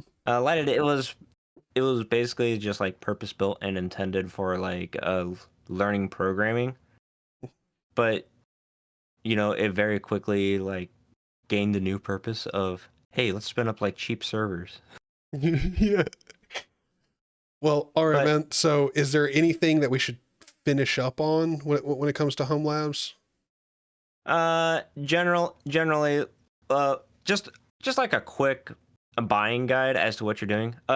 When we say that you don't need a whole lot of computer, that's basically just for like basic file storage.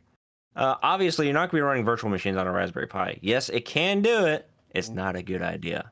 Yeah. Yeah, but honestly, if you're going to be delving into this field, just start with the basic file share, because that's probably the primary reason you're going to be using it for, to initially start with. Yeah. And then just after you get that set up, just start to think about what you actually wanted to do. Yes, we mentioned Plex earlier. Plex is a great way to make use of all those movie files that you just dumped on your NAS. It's a great way to deal with that. Now, other services that you could look into, like a self-hosted Git repository server. That way you don't have to. That way you can keep all of your private configuration files in a Git repository. That because you probably shouldn't be posting like private keys to GitHub or GitLab. Yep. Yep. You you could probably go do down want a to back up those files too. Like not everyone Yeah. does that, but once you start doing that, life does get much simpler. Like It does start getting simpler, and when you blow up your and if you're like me and you blow up like your well, like today before we recorded, I updated Void Linux and it just decided I didn't need a kernel anymore. So like if I blow up my desktop's computer, I can just reinstall, and then I can just pull my backup from my server, and it's 15 minutes. I have a fresh installed distro with all my files. And it's like, how long does that take to download everything back from Google Drive? That's going to take like hours. well, But you can do the backups. That's part of the file share. But you can also just like go down like the networking rabbit hole of like figuring out like how to create your own DHCP server, because you can do that with Linux. Self-hosting DNS. You can use like for DHCP server, DHCP CD can actually do that. mm-hmm. You might have just installed it and then just started like the systemd service for it before, but have you ever looked at the DHCP CD configuration file and see all those commented out options for the DHCP server? You want to do a firewall? You want to do some firewall rules too? Did you know that UFW can actually set up port pass through to devices on that the DHCP server is actually utilizing? And now you're going down the rabbit hole of just like, this is way more complicated than my cheap $20 TP-Link router. But man, this is interesting because that's enterprise stuff that you're messing with right there, by the way. Well, and that's the fun part. Like the fun part is knowing that you're doing something that like is a career level hobby. Like you're getting into something that not only can be fun to mess around with, but can also one day get you paid. And that's kind of the most awesome part about a home lab. Yeah, generally your home lab experience is not going to like translate one-to-one to like the enterprise space. I'm just gonna make this clear for you right now. But like that small business contractor, like those IT groups that contract out like their services to other small businesses, and they're like that small business's IT team. Mm-hmm. That's generally the kind of place that's going to want to hire you the most, because then they don't have to train you. Yeah. Yeah. Well, I think this is probably about the best place for us to go ahead and both do our outros. So I guess I'll go first and then you do your own outro. And Sounds fine. Yeah. So thank you guys all for watching. This has been a lot of fun, this conversation. Thank you, Josh, for, meeting with me, having this conversation. It's a lot of fun. Not a problem. So I'll be putting up on the screen now all the people who support me over on Patreon. Thank you guys. This all wouldn't be possible if people didn't support me, because YouTube don't pay stuff, and I spend a lot of extra time on this, so I got to have some drive to do it. So thank you guys. It means a lot. And also thank you everyone for doing the normal YouTube stuff, the liking, subscribing, thank you. It helps a ton, for, the day that YouTube starts paying a decent amount per view, but whatever, we can hope. Thank you guys for watching. That's only going to go down the more people watch YouTube. Yeah, I know, but still, one can hope. So thanks guys for watching, and I'll see you. Well, actually, I and Josh will see you in the next one. See ya. See ya. So I guess now it's time for yours. I guess so. So anyways, guys, leave a comment in the video. Talk about like some things that you want to secretly do with like your own home lab, or your personal server. I'll even toss a couple links about some projects that I think are pretty cool to host as well in like the description of the video. And by the way, this is Homelab series that I've promised for like a year and a half now. I swear, this is episode 1. But yeah, I'll see you guys. I love that it's the start of a series. Yes. Why not? You do need to do a tour of your home lab series. No lie. All right, I'm going to stop the recording. Almost forgot. Yeah. No, like I've been like building up like this document of like the series in the order that I want to present it. It's actually sort of massive. Let me reorganize all my windows again here. So let's open up a screen, go into wiki, videos. Look at this crap. This is like a detailed document. Go like,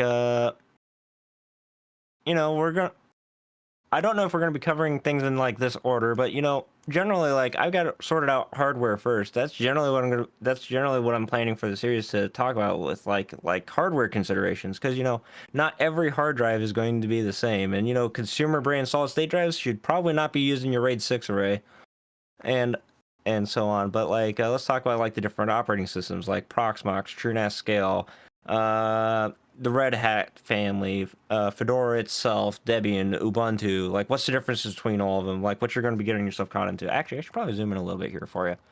That way you can actually read some of this stuff. Let me make it big for the stream. There we go. Dude, this is like in depth. Like you really do have a whole series planned out. Yeah. Because funny thing is, when you type hashtag Homelab into YouTube, there's only like 3 or 4 creators actually using that hashtag. So I think I have some room to step into there, because I'm not going to be using Proxmox, and I'm not going to be using TrueNAS. I'm going to be going with like a basic distribution, and I'm going to be walking through like setting up all this stuff on that distro. And I'm doing all of this in the order for all of this is actually covered in this book, the LPIC 1 Study Guide, which this is a professional certification. Oh. And honestly, like the reason why I'm going through like this the hard way is because, for one thing, I prefer to do it like this. And the knowledge is more transferable than say, oh, I click the button in TrueNAS and now I have a ZFS pool. Rather than, actually using ZFS to generate the pool and then generate the data share and so on. Or like Proxmox, oh, I clicked a couple buttons in Proxmox and now I have a virtual machine. I'm going to be using Versh. The basics of the server, like SSH and X2Go, and I don't know if I'm going to be doing like remote Xorg sessions on a server anytime soon, but you can do it. Basic practices for like server hardening. So like there's a guy in chat that was talking about fail to ban, and we're like, setting up fail to ban, making sure that SSH permissions are set up properly. Maybe that user that you SSH into all the time probably shouldn't be using sudo. Yeah, and then like utilizing users and groups and discretionary access control, because that's how Linux works by default, is discretionary access control rather than mandatory access control. Unless you're using SE Linux, that's mandatory. But discretionary access control, that's like your basic file permissions. Like, this user has access to these files, this group has access to these files. And then talk about like making sudo secure, because you on a server environment that you're going to be enabling like the internet for, you shouldn't have one user that has sudo access to every single command. It's generally not a good idea. No. And then I'm going to be talking about file systems a little bit. I'm not a file system expert, but obviously I'm going to be using Btrfs because it is the best general purpose file system for like a NAS. It's not the single best though. It's not the single best one. So like if you're running stuff like virtual machines, you don't want to be using your virtual machines resting on top of a Btrfs storage that has copyright enabled, because that you lose virtual machine performance. The same thing with databases. So my Homelab will of course be using either ext4 or XFS on an LVM. So I'm going to be explaining like ext4, XFS, and then I'm going to be talking about logical volume management because it's actually really cool. And then I might touch on ZFS a little bit. I'm not knowledgeable in ZFS. I'm going to touch, but like all the other Homelab YouTubers use ZFS, and they can explain a lot better than me. And then I'm going to be explaining like the different forms of file sharing that you can do, like NFS, Samba, SFTP, rsync, SCP. I might set up FTP for the fun of it, but I don't have a personal use for an FTP server.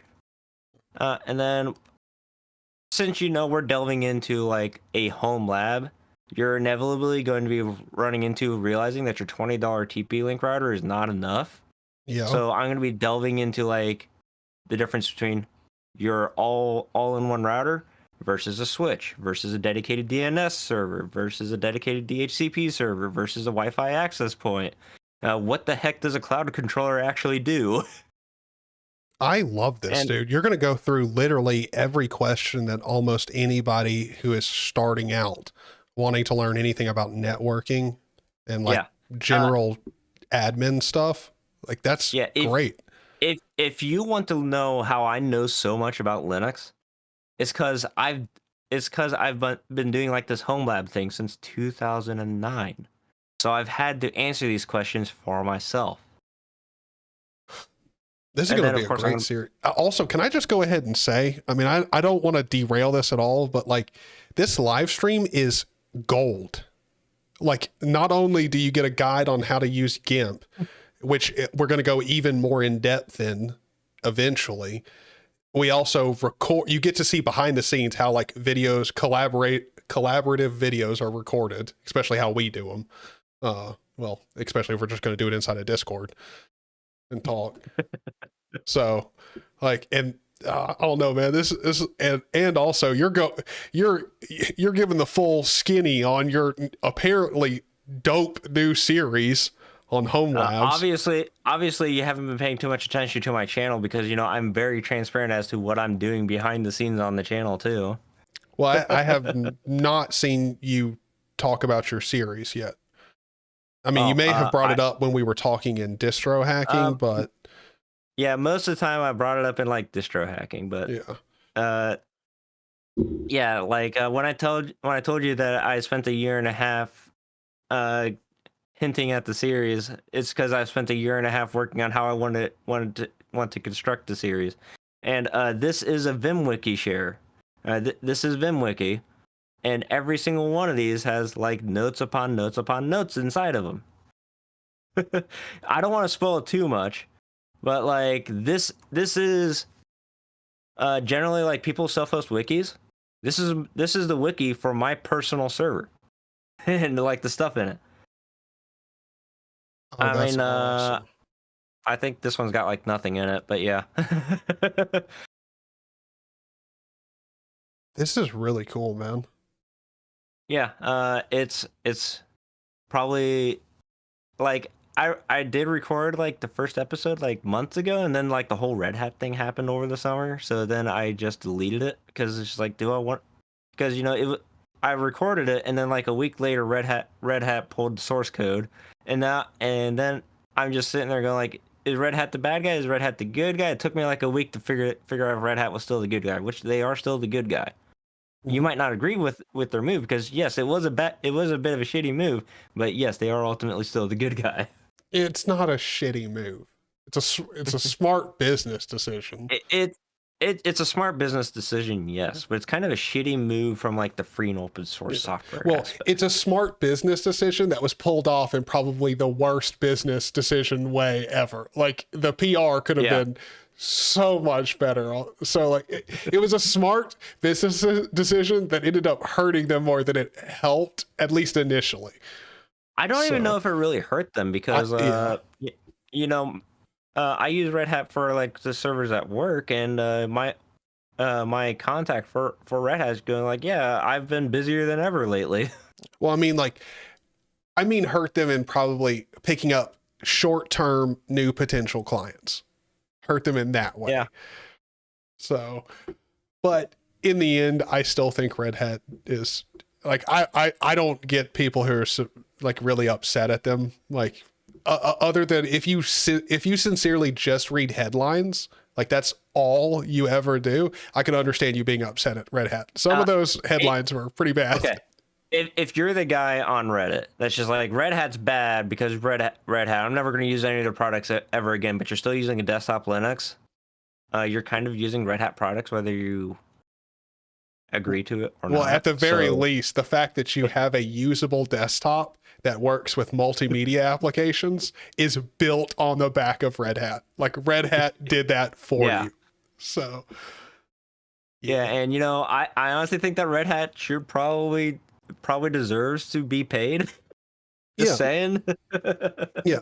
No, I'm not saying like engineers are not cheap. I could speak for Josh on this one.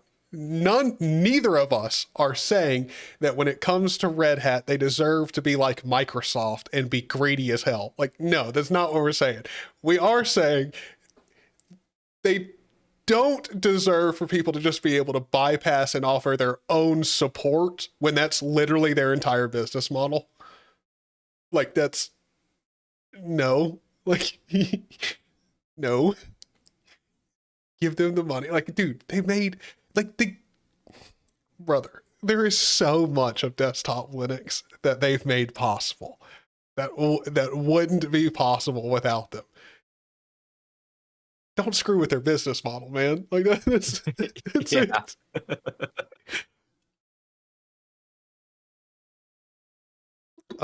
Everyone in chat, if you could let me know, is the live stream good? On my end, the live stream is saying it's fine, and in OBS, it says I've dropped 0.2 frames.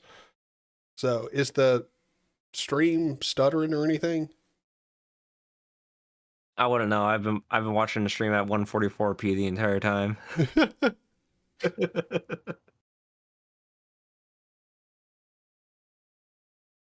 But yeah, VirtIO GPU pass-through without Red Hat drivers. You're right. Red Hat's the one that did that. And you thought it was a pain in Proxmox, but until you're doing it in a command line environment. Thankfully, in a lot of professional applications, GPU pass-through is generally just not a thing.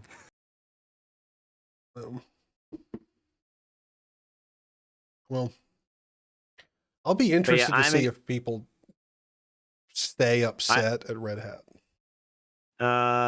What's going to happen is that people are going to forget about it. I think people already have. Yeah. If it wasn't for us continually bringing it back up, nobody would think about it at all. Yep. Dar said the stream is fine, my internet is not. So what were you going to say? But generally, like,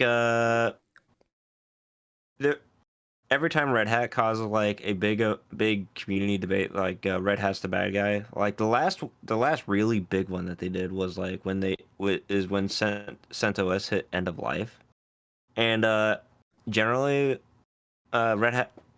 I don't even think Red Hat gave the announcement. It was the CentOS project that gave the announcement. which they were probably the best ones to actually give that. But what they didn't realize is that CentOS only posted like a single blog post. That was the only one that they ever posted, other than the next update where they said, "Oh yeah, CentOS 8 is now end of life. Good luck, have fun." But if you didn't look at like the Red Hat blogs or like talk with the Red Hat people, they were saying that yes, people CentOS does see a lot of use because it's free. But the problem with CentOS is that nobody was giving back to CentOS. So when they killed CentOS, there was only 3 people maintaining the entire distribution for CentOS. And not just CentOS 8, because CentOS did 10 years of support. So that's CentOS 8, 6, 7. CentOS 9 was in development.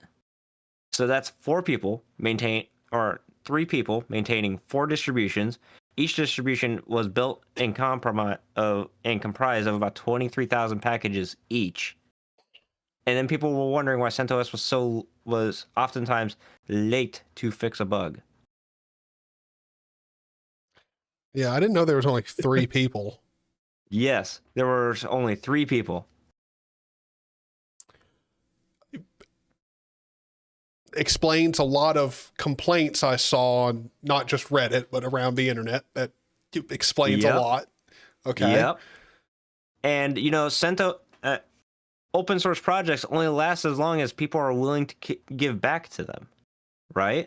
Yeah. Like that whole debate with OpenSSL a few years ago, where they found out that OpenSSL was only maintained by like 2 people, and they were on the verge of just quitting because they were maintaining OpenSSL, which by the way is a massive project because that's literally how HTTPS works.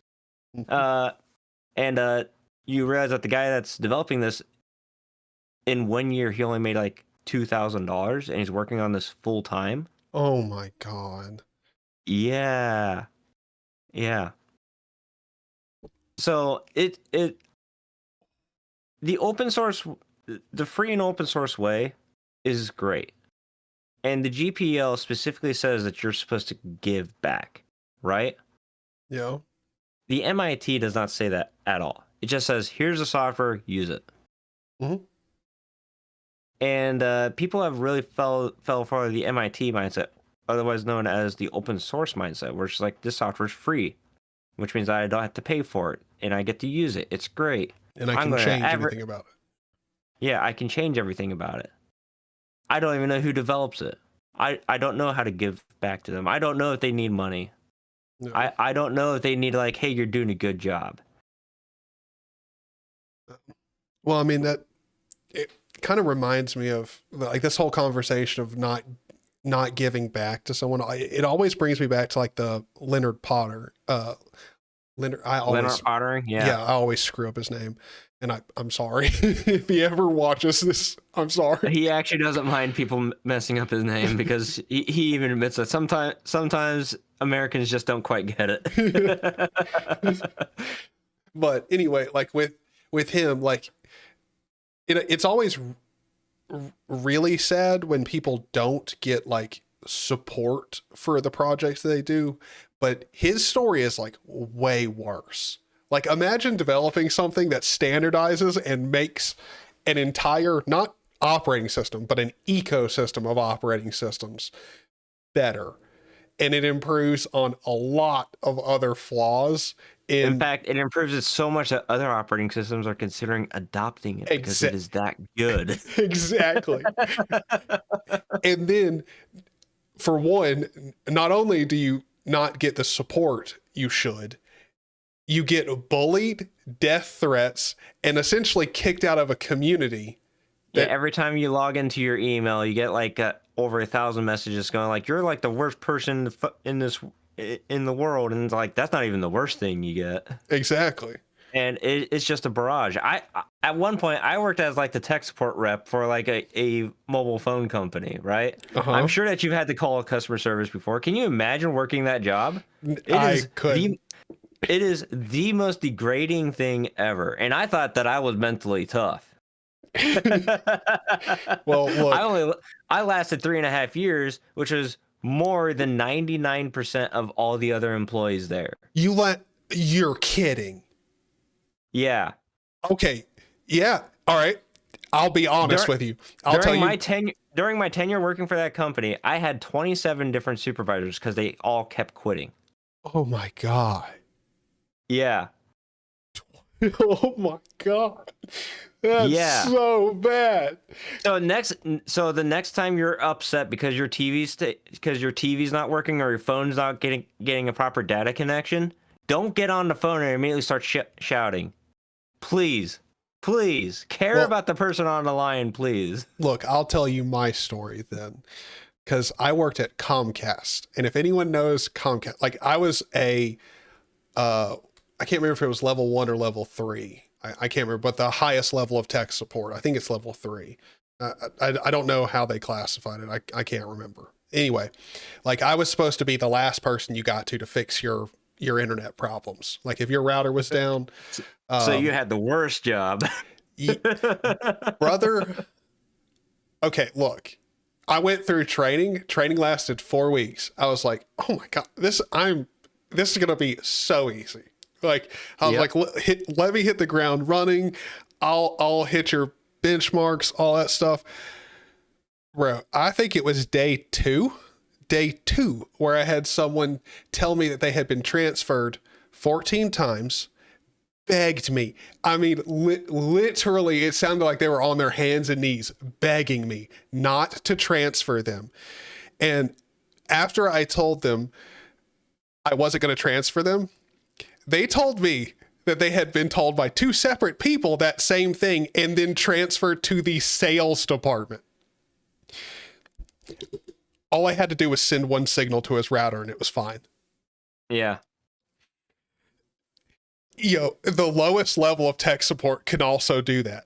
There's no reason it should be escalated all the way to me. A lot of the times, the automated phone system can do that too. Yeah. Dude, I'm telling you, I'm not lying. I have never done this ever at a job, except for this one. I lasted a week and I quit. Like there's no 2-week notice. I quit. I had someone tell me that it is not that common, and it is not common.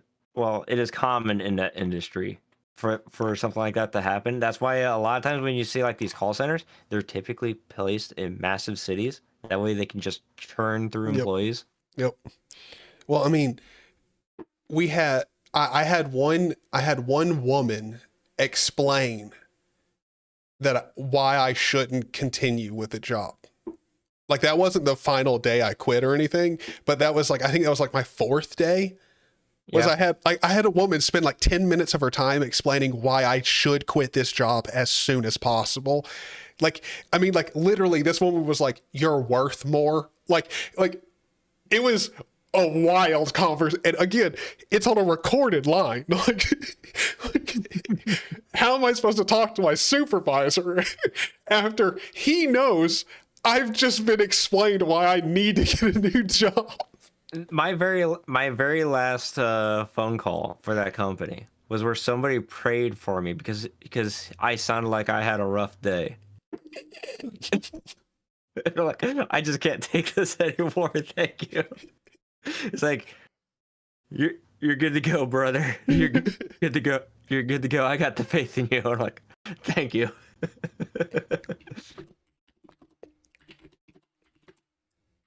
All right, so Jesse is back home, and he should be on in a few minutes. So we'll keep talking until as soon as he gives me a call, we'll say goodbye. And dude, thank you for being on. Like that was a lot of fun recording that. It as always, man, it's always good to talk to you, dude. We don't do it enough. We should do it more. I'm sorry that oftentimes I have to resort to giving you phone calls in your stream just to explain something to you because you're not taking the time to figure it out for yourself. And I can see that frustration building in your head. You're like, I better call this guy and calm him down before he just completely writes this thing off. Well, the best part is that you're always doing it not from a point of like I need to explain this to him. You're like it's like someone jumping off of a boat to save another person. It's like, look, man. Please let It's me like save you. I have 5 minutes here. Let's fix this. Because like like the Arch Linux thing. It's like he's not understanding this. Bro, it's the loopback device. You filled the loopback device. Reboot.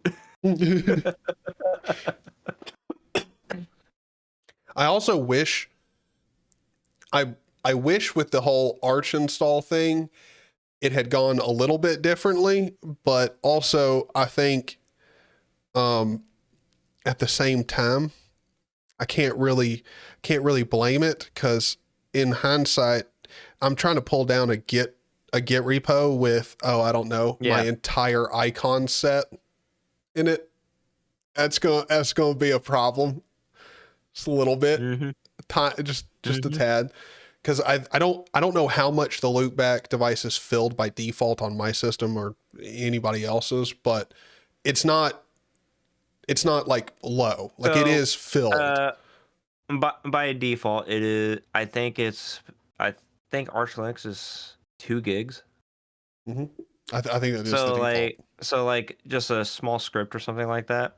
So if you're gonna be doing something like that, have it git clone the repository post Arch installation, because I honestly didn't look at the script, but I think the intention of the script was to do like a basic Arch install and then like apply your .files and graphical environment to it afterwards, right? No, it was to do an encrypted Btrfs install. Yeah, like okay, so set up Arch Linux with encryption and Btrfs, and then basically just do everything I said. Yeah. So so the way that you could do it with the script is to use is to hook a utility like systemd nspawn, which is effectively a ch root, and I think your script can still apply to it. So what you would do then is just have the script download into that environment, or even just like dump everything into the home directory that you have mounted. Yeah. Yeah. North Wanderer said more mistakes, more learning. Genius. Yep. I got to be honest. Like, I am one of those. You thought it was easy until you decided to automate it. Yeah. Well, I mean, that's and also I didn't think about everything fully. Like, I don't know, maybe like there being a space limit or like a size constraint on an ISO, which I don't know, probably makes sense on a live environment. There might be, probably shouldn't download an entire theme on top of everything else. So yeah, probably not a good idea. And of course you found out why it's not a good idea. Yeah. But also, like, I don't know, it's one of those things where if I hadn't have done that and like I just figured that out on my own and didn't live stream it, or like even worse was like be embarrassed that like I messed up and didn't know that it was going to go that way and then just delete the live stream. Like, for one, nobody knows that that's a problem. Like, you can't just download your entire .files config like with your freaking massive theme in it and call it okay. It's not going to work. Like, you just wouldn't know that. And then you'd have the same experience I did. And also there wouldn't be a Josh there, He's like, don't worry, man. I already know what's going on. But I mean, that's kind of what distro hacking's for. Like, if you want to see Josh mess around with something and possibly make a mistake and be like, oh, how in the heck do I fix this? That's pretty much the only time I've ever seen you run into walls is on distro hacking. Like, that's your mistake and learn. Like, that's pretty much it. I think a lot of people are going to start tuning into distro hacking more and more, because distro hacking is one of those things where like now there's like a mystique built around it. Well, like, that's actually like how most people tend to find my channel. Because I've done so many Gentoo installations on distro hacking that people like look up Gentoo and they see like the series of like 100+ streams of like this guy installing Gentoo. And or like they look into a project. Like, if you watch live streams on YouTube will actually start to tend to recommend more live streams and live stream VODs for you. Mm-hmm. And as like one of the only people that does like actual complicated Linux stuff on a live stream on YouTube proper, That's generally how people are finding my content. Unless like I post like a Red Hat video that gets like 12,000 views all by itself, or like a gnome video. So like if I like wanted to be like actual Linux YouTuber, I would just do nothing but Red Hat and gnome videos all day. And there's only so many of those I'm willing to do before I get bored. But yeah, and I know that like developers also really appreciate it too, because I give them a very genuine user experience, or like a first time user onboarding experience. Like I know that Zero Linux, to use Steve as an example, uh, every time that I've reviewed Zero Linux on distro hacking, and it's like I walked through it, or like I took a time to reverse engineer the script, he's made a lot of improvements to just that distribution off of just me live streaming it. Yeah. Keep talking to everybody in chat. Give me 1 second, boys. I have to go, and I'm gonna throw up an ad real quick and then keep talking. But I've got to go check. Apparently, my mom left the house to go get food with my sister, pick her up and go get food. And they left a pregnant dog here who is going to give birth anytime. And that was like an hour ago. So let me go check and make sure there's not puppies out here. I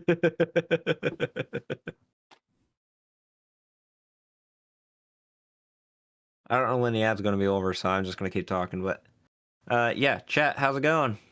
How's it going? I have hijacked Zane's channel, mostly because he gave it to me. What's the quickest way to get him demonetized?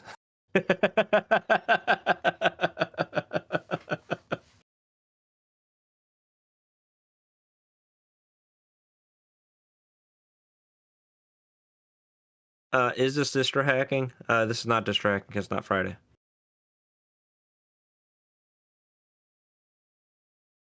Mom didn't even ask him what kind of nuggets. No, I don't think his mom asked him what kind of nuggets he wants at all.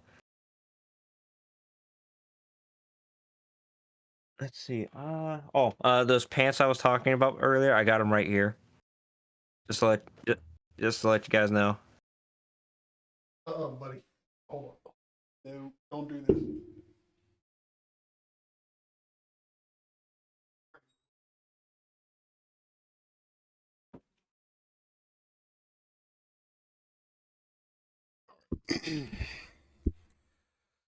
The dog is very much still very pregnant. So Okay. Can you explain to Alex D Ball why this is not a Gen 2 stream? Since it's your channel and all that. well, I mean, are you using Gentoo right now? No. Well, I'm using Void. I'm using Void with a Fedora kernel right now. Well, I think you should explain to all these good people in chat why this is not a Gentoo stream. Because if you were using Gentoo like you should be, it would be. What's going on? There was a random commenter on one of your videos that challenged me to run Void Linux for a year. Oh, yeah, that's right. I keep forgetting. Yeah, that's right. You're running Void for a year. Wait, hold on. You're running Void for a year and it just updated it and like forgot about a kernel? Yeah, it's just like it removed my kernel. This is going to be an interesting year, brother. Yep, it's going to be an interesting year. Actually, I'm not going to be using Void on this computer anymore because I already got some of the developers really mad at me. Please, just chatting in their IRC room. Please talk. Explain, dude. I'm gonna be like really weird about it, but dude, I am like young and hip with the kids. Oh, okay. Spill the tea, dude. What's going on? I have and make use of this program that you might be familiar with called OBS Studio, right? Mm-hmm. I have maybe used it on occasion. Yeah. Now I want to play around with a lot of plugins for OBS Studio because there's a lot of plugins that do a lot of really cool things. I kind of want to just check them out. Mm-hmm. And you might not be capable of doing that with like the OBS Studio Flatpak. But it's a heck of a lot easier when you have like the OBS native package. Mm-hmm. Now, for OBS, I control OBS almost exclusively using WebSockets because I'm using Wayland, so and my compositor of choice, Sway, doesn't support global hotkeys. And honestly, I think the global hotkey solution that a lot of Wayland compositors are using is kind of janky anyway. So I just use this tablet right here that runs OBS Play, which is a tablet that I can use. So like I can switch my scenes just like this, and I can even stop recording, and play like a replay buffer clip or something like that if I want to. Well, the buffer clip definitely ain't working. I love that he pressed a button and he's just gone. Buddy, would you shush?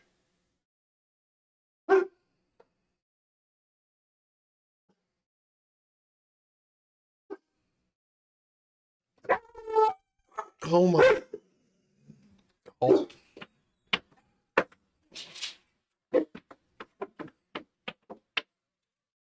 I see you with food. Bring it on in. Buddy, stop. She won't bring me food if you attack her. Can't be threatening to punch my dog. Come on.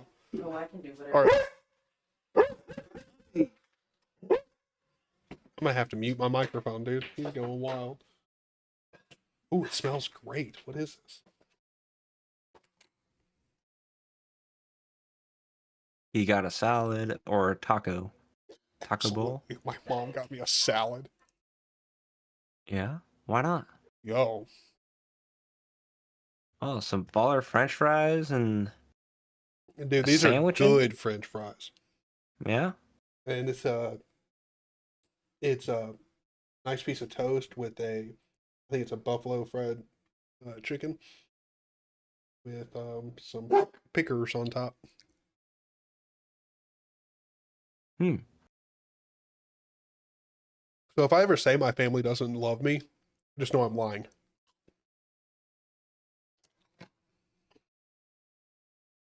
Wow, that's good. Buddy? French fries are not French, but a French man did make fries. And that's why they're called French fries. No nuggies. Well, I mean, it's close enough, man. She got me a chicken tendy, you know? I mean, you could just rip it apart, rebread it, and now you have a chicken nugget. That is true. Yeah. I thought Alex was going to be joining us. Jesse is. Oh, Jesse, yeah. But he said he had to, he's got to put up some of the stuff he got, so. Oh, okay. But, okay. I don't know.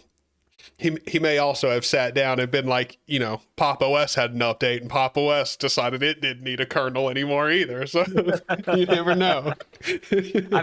I've had Pop OS remove apt before. That was a fun thing to troubleshoot. Wait, hold on. How? What? Yeah. There was an apt update that came down the pipeline, and I was running a daily build at the time, and apt removed itself.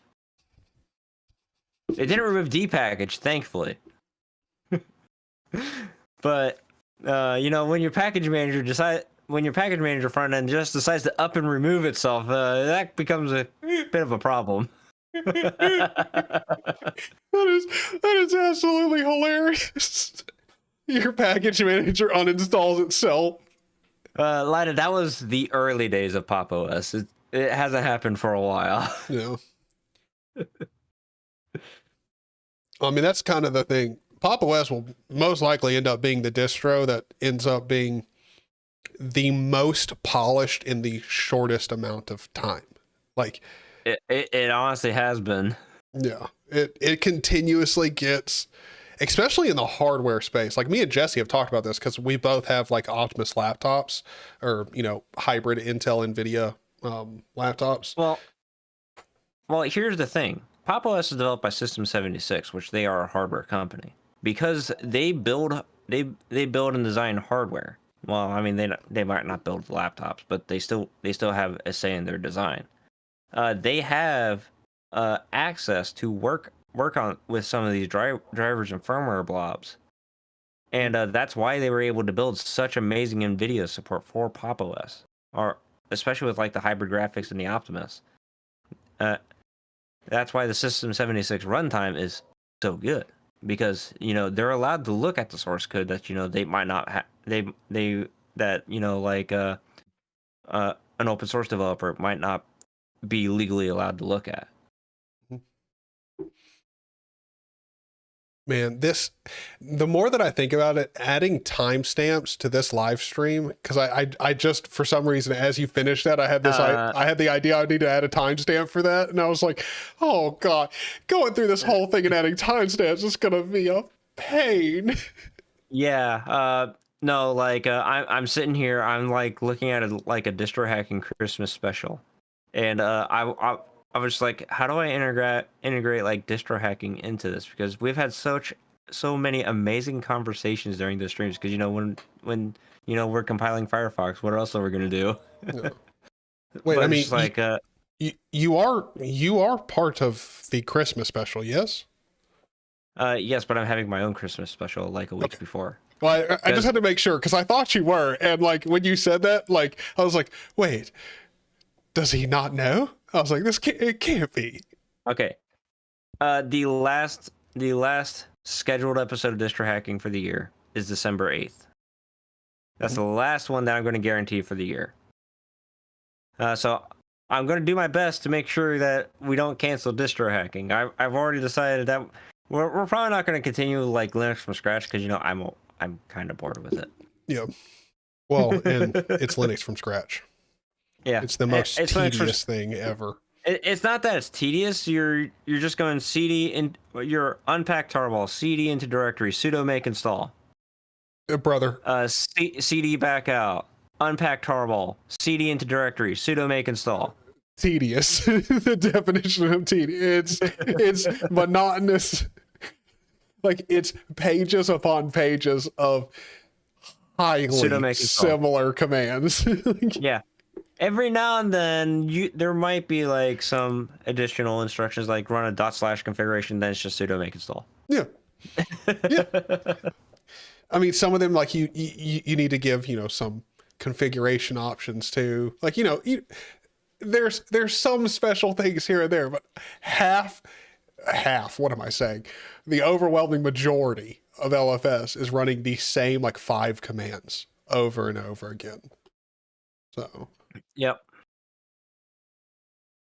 And then also just hoping and praying you didn't screw up the kernel and it boots.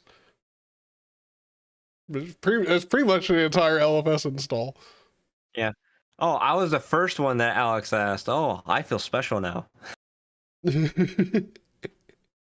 Or that might be Jesse. I don't know who's running that channel nowadays. Is it Jesse or is it Alex? I think it's Alex's channel, but Jesse just so happens to be part of it. I'm not 100% certain about it.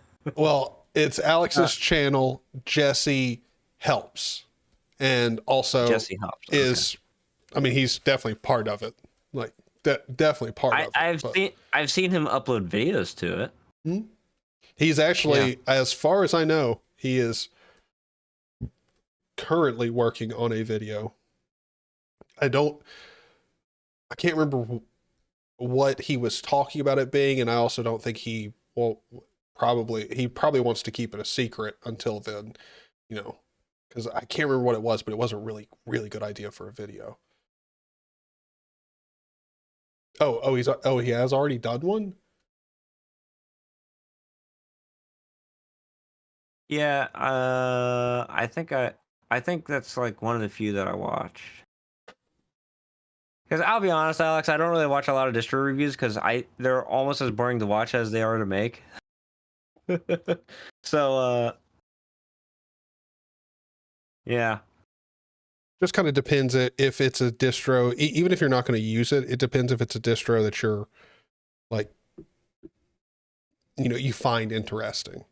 And that's, distro reviews are one of those things where it's not going to be great for returning viewers who are like, very familiar with Linux, but it is fantastic content for people like to find new users, find new, not just Linux users, but potential Linux users. because people are most likely going to be searching for different distros. Yeah, and props to Alex for growing that channel so quickly, or at least as quick as it has, because like he's at 2.3 thousand subscribers right now, and I think the channel's not really that old, is it? Only like a year or two. Yeah, oldest videos uploaded a year ago. Yeah. So props to growing that channel so much quicker than I've grown my channel. But man, I just don't see myself doing. I just don't see myself chasing that game.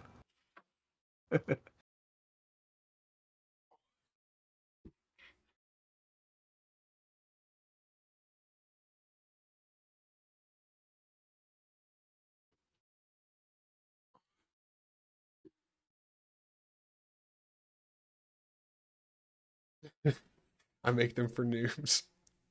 I don't know about news, but definitely people who haven't checked out the distro. Yeah. And also probably not for Josh, because Josh has definitely probably interacted with and seen all of the distros that you've seen. I wouldn't be surprised if he has a Ventoy drive that he doesn't use that has up-to-date ISOs of hundreds of distros. Knew it. I actually just updated a couple on there today. But okay, so it's not necessarily Ventoy; it's a fork of Ventoy, and that somebody developed for me one time. So it's like a really old version of Ventoy. But what it does is just like Ventoy, you get that drive there that you can just upload the ISOs to. Well, this one skips the whole graphical GUI for Ventoy and just picks a random one. So random distribution of the day. Let's look at them. In the event, but yeah, that series of videos where like all the video titles start with like "so I installed." This is the drive I was using for them, because it's like I would just like come up with some very off the wall distros like Open Mandriva, for example. Yeah. Buddy, come here. Chill, dude. Good boy. He's got to protect this food that has been delivered. I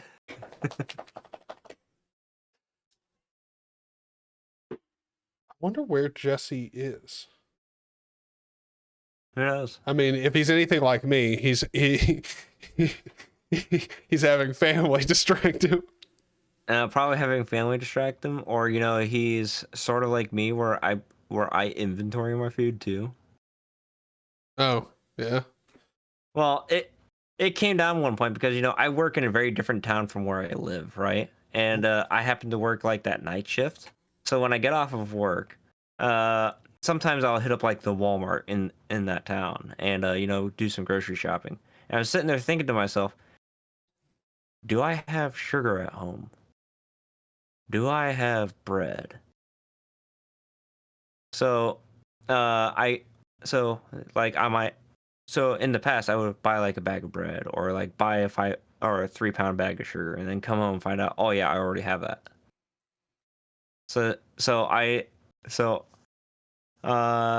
I literally spun up my own inventory software at home. It's same stuff, same thing that I use at work, and I just decided I'm just gonna put like my kitchen into this one day. Well, it is a good way of making sure you're not wasteful. Yeah. It might be a little bit too much, though. Might be. It feels like a little bit too much. It's like, man, I didn't know I could possibly be so organized.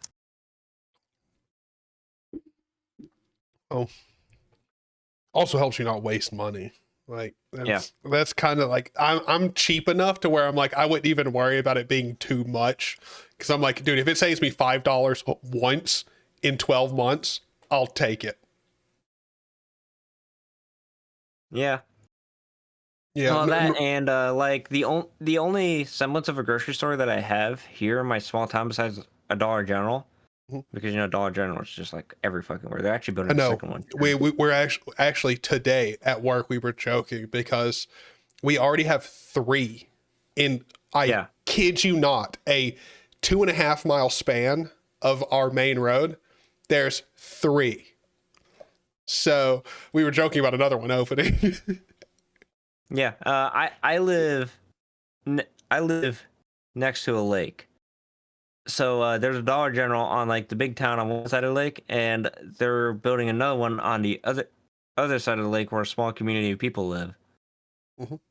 We also have a Family Dollar too, so we've got $3. So we don't have $3 Generals, but we do have $3 stores. Yeah. 3 single. Which a dollar stores. store is not a dollar store anymore, but we don't got to talk about that. Yeah. I mean, you can't sell anything for $1 anymore, dude. Like you can't do it. Oh, the Linux Tube just bought a new 4K camera. My camera is also a 4K camera, but I never enable the 4K because I don't want to upload that stuff. Not with my current upload speed. Yeah. Well, wait, hold on. What DSLR camera do you use? I actually have a Canon M200, I think it is. Hold on. Give me just 1 second, because that's what I want to get for Christmas. Yeah. So let me just go on Amazon. Let me make sure I'm not. That's like $600. Canon M200. I think so. Yeah, it's pretty much the same. Oh wait, hold on. Body only, renewed. It's for less than $400. So here's the thing about body only, right? You don't get a lens. You don't get the lens for it. And the lens costs almost as much as the camera, so you might as well just buy the camera with the lens. Well, hold on, let me see how much it is with the lens. $517 with a refurbished one. Not bad. Yeah, but the main reason why I bought the camera, I've had this camera for like several years now at this point. Like, if I think my first video with it was, I think it was when I was still back running Debian. Yeah, I think so. But yeah, I've had the camera for a while, so I bought it when they first came out with them. And the big benefit of the camera is that I can connect it to a capture card, and it provides a clean HDMI output to the capture card. And even better, for the Canon camera specifically, is the autofocus. Because back when like I was looking to potentially get into the YouTuber game, I had a separate channel that I was uploading vlogs to at the same time. And I kind of want to do the cool vlog with the camera thing, Mm-hmm. And autofocus is a pretty big deal for that because, you can't do... it's probably not... You're not going to keep yourself in perfect range of the camera for a manual focus anytime. Yeah. Which, and I don't know about you, but have you used any Sony cameras? No, not really. Okay. I know that they're good and they're very color neutral. That's the big benefit of that's the biggest benefit of the Sony cameras. Yeah, I think I'm trying to get an A6000 is the camera that I'm trying to get. Yeah, the A6000, it's a good camera. But me personally, like before I had this camera, I had a very neutral webcam. Mm-hmm. And the biggest drawback that I have to a neutral webcam is that when you go to edit the video later, you're just like, I want to liven this up a little bit, add some saturation. This camera that I'm using right now adds just enough saturation that I'm actually more or less happy with it. So I just don't do that. No. Yeah, so it literally saves me a step in like the video editing. Wait, hold on. Who can show us VX Linux based on Void? Wait. I didn't even realize there was a whole bunch of Void-based. I literally never even thought about there being Void-based distros. There were a few. I think VX might be dead. Let me see. It doesn't show up on the Google results. Well, I mean, if you're looking for distro reviews and like you want something unique, the Linux Tube does have quite a few distro reviews. They're not just Ubuntu derivatives. So that would definitely be a good place to start. Yeah, that said, Honestly, Void makes it really easy to just like make your own spin of it. Like even easier than Arch does. And that's saying something. Yeah, just look up the Void MK live script. That yeah. Cellular Data said Canon has good color out of the box. It does. Like, I don't think anyone's Yeah. implying that Well, it does. so here's the thing about like cameras in general. A lot of professional photographers don't want the camera with the built-in colors. So Canon actually gets a lot of hate in like the more professional markets because can because people want a flat color paradigm because then that makes like their job in the photo editing easier or like their video editing easier when they want to add that saturation. I'm just being lazy. That's Well, really the and the thing is like out of the box, if you want to directly compare something like Canon to Sony, the main difference is Sony is going to have a more white balanced, like a more accurately white balanced image. It's going to be yeah. more, it's just going to be more color. I wouldn't say color accurate, but at least the color temperature is going to be more accurate. Canon has a more warm color. And Yep. I think because I wouldn't like, I don't prefer that warmer color, but that's because in general, like I prefer white lights and stuff. Like I don't prefer the daylight lights. Like in my room, I only use I can't remember. It may be daylight. I can't remember what it is, but the literal Let's white see. light. That's what I like So using. So here's why I bought the Canon camera. So let's change my focus. Now my chair's in focus. Now I'm in focus. Now my mic's in focus. Now I'm back. unfortunately, the Here's the people chair. on Here's the fan. stream don't Yeah, see anything happening because Discord's compression is insane. but yeah, the main reason why I bought the Canon camera was specifically because of the autofocus. So like I can hit like the screen on the camera. Uh, hit that and I don't know. I don't know how much of it's you should see. I should have a little bit of blur now, where I like can my see it. chair is like super duper in focus. Yeah, yeah, Yeah. So did you see how fast that transition was? yeah. Yeah, that's why I bought the Canon. There, I fixed it. But yeah, like that. The biggest claim to fame that Canon has is how quick the autofocus works, and that's why the Canon cameras are so popular in like the vlog space. Uh, yes, I am planning to buy a dummy battery for my DSLR. Yes, like my family is not very happy with me right now because like me and my grandmother are me and my grandparents are probably the most difficult people to shop for because like I would much rather for like What do you Christmas, want for Christmas? like I would much rather you get me like the small day-to-day things that like I gotta buy, like like not day to day, but like eh, like I have a nicotine habit. Like, hey, you give me some vapes, that's cool. If you get me some like gift cards for like Steam or something like that, like that's really cool.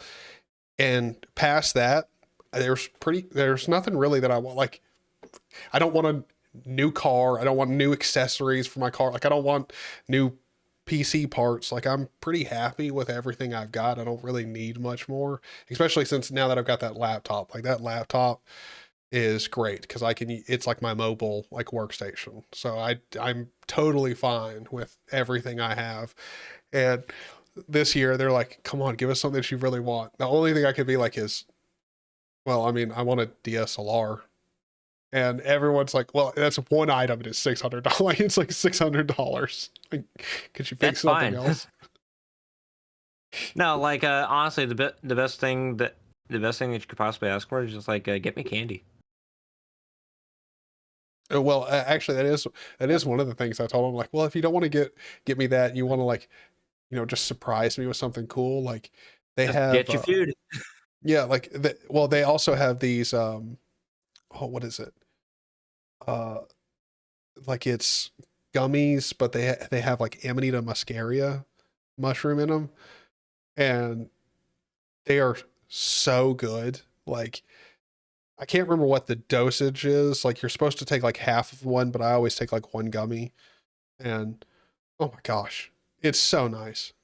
Gets you so relaxed. Like it works like a muscle relaxer. Like you just get really tired. I don't know. It's very nice. I wouldn't say you get very tired. You get very comfy.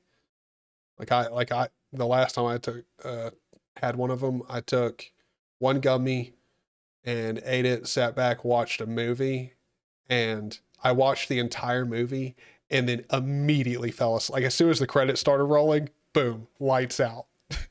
Slept like a baby. They're great. But Mom, yeah, I want a thread ripper. but yeah, generally like you can just like go down the list of like things that you personally want and try to tell them that. But when like when people are saying that you're difficult to shop for, it's generally what, and they're saying like, what do you want for Christmas? And so you think of it this way: the person that's asking you that question not only wants to give you the gift, but they want to give you a gift that they themselves also like. Yes. Yeah. Yeah. So like when you're asking for a DSLR and they're seeing like that $600 price, I go like, I'm personally not going to use that camera anytime soon. Yep. I No, don't know anything about it. I totally get, because that's like Yeah. that's the reason why the gummies were the only thing that like my sister was interested in that one. She's like, oh yeah, I could like that one sounds like a good Yeah. gift. Because I mean, But she's had them, she likes them, so yeah, but like if you already have a camera, ask for lenses. And just like take family pictures all the time with it. I mean, after all, it's a camera. You're not going to just mount it behind your computer like I do and then just use it only exclusively for like your YouTube content. Actually, like make use of the fact that it's a camera. You can take pictures with it. Oh wait, hold on. And they're pretty damn good pictures. I saw you respond to somebody in chat about which laptop I have. Yeah. Looking around because I don't know where my laptop is. Kind of a problem. Charger's right there. Where in the heck did my laptop go? Is it in a bag? Very odd. I have no idea where my laptop is. But yeah, Intel Whitebook. You can search it up on eBay. They're OEM laptops. Amazing laptop. Highly recommend you buy it. Amazing laptop. It doesn't seem like that they make them anymore, though. No, they don't. Because, I mean, the only models that you can buy are, that for one, they're from resellers, and they only go up to 9th gen CPUs. So, but, oh my gosh. They're cheap, and it is genuinely the best laptop I have ever had. My kid asked for his Xmas gift on his Cash App. Oh my gosh. If you're a kid, you shouldn't have CashApp on your phone. Just saying my personal opinion. Yeah. That's just my personal opinion. You might disagree with it. In fact, I hope that you disagree with it. That way we can have a conversation. But I honestly think that kids should not have Cash App on their phone. No, I completely agree with that. I also think that the fact that Venmo Teens is a thing, it should be criminal. Like, it is fucking criminal. Yeah, like you should not. What? Like, okay, explain to me why a 13 or 14-year-old needs to have easy access to spending, like, to a debit card to be able to run, like. No, what? Like when I was a kid. Bear in mind this was back in like the early 2000s. My parents decided that I didn't need a debit card like all my classmates did. Instead, what they handed me was a fucking checkbook. Mm-hmm. I support that decision because you can still use a checkbook. And I mean, it's a lot less usable nowadays compared to what it was. Yes, but nowadays I wouldn't support that. But yes, I had the checkbook and I was not allowed to have a phone, mostly because like smartphones didn't exist yet. So I didn't have a phone, but I had the checkbook, and I had to record the transactions in the checkbook and verify verify how much money I actually had. Hold on. Someone And said that's kind of agree, but there are times when he might need money. He doesn't have full on access to the funds. We're talking about a 13 to 14-year-old kid. Like yeah. when does a 13-year-old need to buy, like, all right, look, if your 13-year-old kid needs to buy something that you haven't already given them, aren't you, like, isn't this a parent problem? Like, like, did you send your kid out It on a might not like, it might not even be a parent problem. It could just be the kid just wants to buy a thing. well, but at that point, shouldn't he have money or just ask to use the parent's card? Like, again, we're I talking mean, about a 13-year-old. Like, this is not, we're not talking about 18, like 19-year-olds. We're talking like the Venmo teens thing is for literally just legal enough to have like a, what's called a CD account. Like, yeah. not, not even a full on checking account. And we're giving them a debit card like that they can just run anywhere. I Honestly, just give the kid cash. I mean, that's my point. Like that, Yeah. I don't see a world in where we actually, like, this is something that's needed. It's not needed.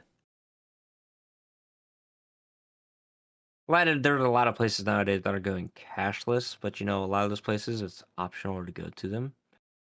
You know, well, Like, so also the fact that places are going cashless, that also, I think that should be a crime. Because, well, it so does wait, make sense. well, no, hold on. So is there an argument where, like, I thought it was illegal to not accept, like, I thought the whole idea of legal tender was that, like, when you wanted to pay for something, that's what they accept. Technically, it's not legal. Or technically there is no legal on there. It's just that on the American dollar, there's like this line of text right here. Mm-hmm. That line of text says, "This note is legal tender for all debts, public and private." That's what it says, and that's where people think Yeah. that's illegally enforceable. But That's not legal. there is no That's legal so. precedent or, So the only legal thing behind it is that for you and me, that line of text has like no legal meaning whatsoever. For the government, that's where that matters. okay, so you're saying like federally it has implications, but in a civil case, like in any type of civil Yeah. law, no. They don't have to accept the cash. Gotcha. Okay. Yeah. Granted, they do have to accept some form of payment. That's what the law says. If you're selling a thing, you have to give them the option to purchase it. As long as you're saying that the thing is for sale, right? You can't just decline selling somebody something. You can decline doing all business, but you can't decline some business. I don't know why, but when it's phrased as you must, like, they must accept some form of payment, it sounds very sketchy and not okay. But when you phrase it in a different way, it's totally fine. Yeah. But as soon as you're like, yeah, I mean, you got to accept some form of payment. Like, immediately I was like, I mean, any form of payment? Like, can we ask you to do a little bit of, skydiving as payment? And generally, like, I can see what Chris Scap is saying there in the chat, where he can monitor what the child would do and prevent them from asking a random person. But if the kid has to ask a random person for like more money, then for one thing, depending on how old this kid is, right? Because the kid might turn 16 and get their own driver's license, so now they're free to the world because they could drive a car, right? But depending on how old that kid is, they probably shouldn't be talking to a random person asking them for money anyway, or the kid just needs to learn like financial control, because personal finance is really just like 20% head knowledge and 80% self control. No. That's really how it is. So, like, if the kid's just taking his entire weekly allowance and then blowing it all in like the first hour that you hand it to him, and then they're complaining about not having money the rest of the week, just remind him, go like, you spent it all. Yeah. I mean, so Chris has made a good point. Like he can monitor what he does, and it does prevent him from asking money from other people, all that kind of stuff. Like I do, I can get there being a solid argument for Venmo and like training a kid on how like to responsibly use a card and track money and Yeah. stuff. Like I I get that, but I also I don't know. I don't like the idea of companies being able to market and sell stuff financially, Okay. like Okay. financially involved in a So child. can I talk for a moment about all the privacy concerns that I have? Because Yeah. if you look at all the kid monitoring things, there are apps you can put on your kid's phone that will track your kid 24/7 where that kid is. That way you have eternal knowledge and you can remote lock their phone using that same app. And that way they don't have access to their phone except to contact you. Well, and And if the kid before I forget, we go too far more in depth with this. I do want to go ahead and say, just think about it. Like, I'm pretty sure you can relate to this, but when you were a kid, imagine if your parents had a tracker that followed you around everywhere. Like, yeah. that wouldn't have Now, been good for okay. your I relationship. I understand that like kidnappers exist. Hmm. And I understand like the whole human trafficking thing and everything, but you also have to realize that we're in a current day era where communication to the general populace is instantaneous. So, and because of that, and because of the social media algorithms and so on and such, you'll see like the negativity, the negative viewpoint of just like this thing exists, therefore we need to be concerned about it, show up more and more often. So it's not that human trafficking is actually happening more often, it's just that you're hearing about it more often. So because you're hearing about it more often, it's at the front and center of your mind more often. So when it comes to I want to know where my kid is, that way I know my kid is where he's supposed to be. Oh, wait, hold on. I don't That think you is can attack the argument from that perspective because I I will say, trust me, I researched it not too long ago because I watched a movie called The Sound of Freedom, and trust me, dude, the human trafficking has gotten a lot worse in recent history. It's it's a booming business. It's actually pretty disturbing how bad of a problem it is. So yeah, like, yeah. but that being said, there's still plenty of arguments to be made that you probably don't want to be tracking your kid all the time, Yeah, and I you mean, you're you sh- you should like give your kids some privacy because you want the kid to go out and experience the world. That way, when they turn 18 and they move out, they don't get slammed in the face with like their first month's bills, or like, hey, I'm an adult now. Hey, here's your adult card. Good luck, have fun. know, Eh, you well, and I mean that's all. Like you do have a very good point there because like I mean that's kind of the worst problems with kids nowadays is when you go through school, like a lot of life advice is left out. Like you get a lot of, I don't know, you do learn a lot in school, obviously, but like, I mean, it goes back to the thing like they weren't teaching us how to write checks. They weren't teaching us how to balance, you know, um, like how to live not just yeah paycheck to paycheck, like how to save, how to balance your butt. Like there's a lot of stuff that was left out of school and is still left out in most schools. Most of the times to get that training, it either has to be from your parents or you have to pick a like your parents have to pick a different kind of school for you to go to where that's Yeah, and ever that's just covered. because we all decide to just spend all of our resources for education on like the STEM fields because the STEM fields, they're mandatory, that we need them. We need those people that work in technology. We need the people that work in science and medicine. So that's what we want to teach in schools. Why do we need personal finance in there? Nobody wants to be a plumber. But Ooh. yeah, I guess that maybe human trafficking is a bit more common than what I personally realized. I always just kind of just wrote it off because I live in the middle of freaking nowhere. Well, that's the whole point. Like if anybody hasn't seen The Sound of Freedom, it's actually a very interesting, not only is it a interesting topic to talk about as a movie, but it's also a movie like it's not, I wouldn't say it's interesting. It's definitely not fun to watch. It is not fun to watch, but it is a very good movie. Like it's very well done. Um, but the whole point of that movie is to really drive home the fact that it's okay that you haven't been paying attention to the problem, and everyone understands why no one would want to pay attention to a subject like that. It's not fun, it's not comfortable, and it's not something that you can easily fix.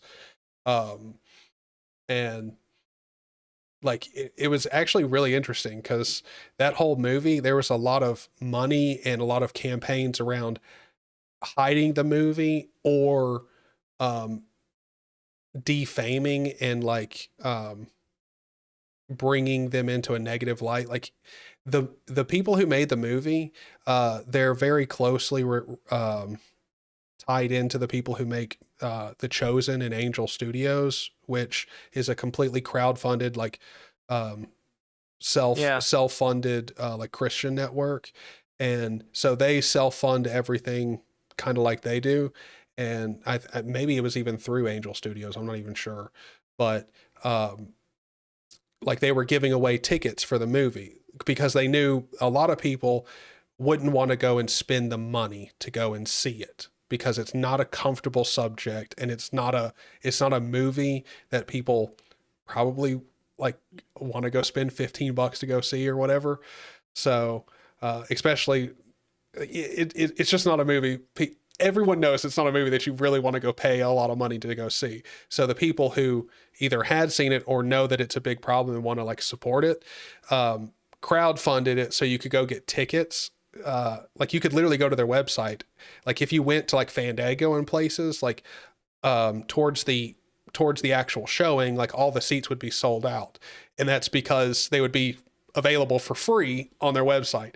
And there was a whole bunch of people getting paid like to make videos about how scummy it was, that they were like trying to fake that the movie theaters were filled up and everyone was buying the tickets.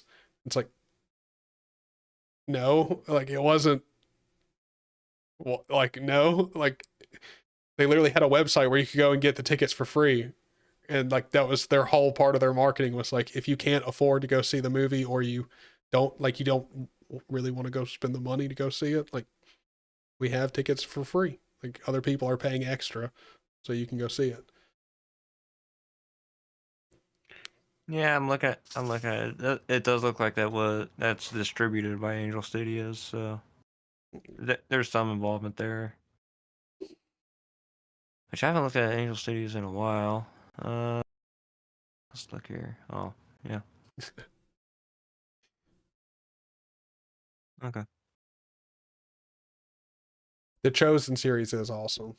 It's incredible. Like Yeah, I don't I know. know. I grew up in a Christian household, so I've heard the like Sumerian woman by the well like story like tons of times, but Yeah, I've never once seen it. Like once I saw it in that show, like oh my gosh, like that was yeah. so well done. I mean, it's not that like I'm anti-Christian or anything. It's just that I grew up in a very, very, very, very, very, very, very evangelical area, to the Mhm. point where it's basically a fucking cult. There So is definitely towns like that. Yeah. yeah, yeah, yeah. So for an example, by the way, I make the school is talking about implementing conversion therapy. Oh Which, yeah, yeah, yeah, that conversion kind of therapy. town. Yep. And Yeah. me being a taxpayer that was paying land taxes that funds the school, I happened to be at that Board of Education meeting, and I was the only person to speak out against it. And but when I got home, there was an armed protest At your home? against me. Yes. Are you kidding? I am not kidding. I was I was allowed in my house, but according to them, I had to be getting everything I needed and getting the fuck out of my house and completely abandoning it and getting out of Dodge. And Wow. yes, and the sheriff, the only sheriff in the entire county, was a participant in this protest. Wow. Yeah. Oh, So dang, dude.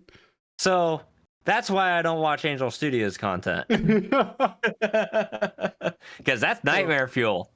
Yeah. Well, I mean, I got to be honest. That to be fair, that is the biggest problem with Christianity as a whole. Pretty much the only thing that I've ever heard that really turns people off of Christianity is It is the trauma. very cult-like aspects. Yeah, Yeah. well, trauma caused by people who are in it but are extremely hypocritical. Yeah. Like And hold on. Like, can you imagine reading through, like, as someone who's read through the Bible, like front to cover, not in one sitting. I respect anyone who's done that in one sitting, but I have read through front to back. And if you can read that book and then be like, yeah, you know what? We should run somebody out of town. It's like, did you like read through did you hit the New Testament? Did you hit that part? like, did you read this book? Yeah. Did you? This is the same version that you read, the King James version. I the only one. I mean, you personally might not. Yeah. You might not read the King James, but everybody here does. Yeah.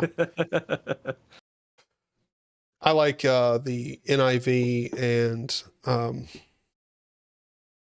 the one that I mainly read. I never remember its name. I just have to go get my iPad. I can't look that direction. I can't look over where my iPad is because I looked over there and I see the food and them fries are just sitting there. I got to hold off on it. Oh, run an ad and eat some fries, man. Who needs to run an ad? I could just start eating fries. You could. Right. Don't do this to me. See, now I'll start. They're just getting cold on you. They're still so good.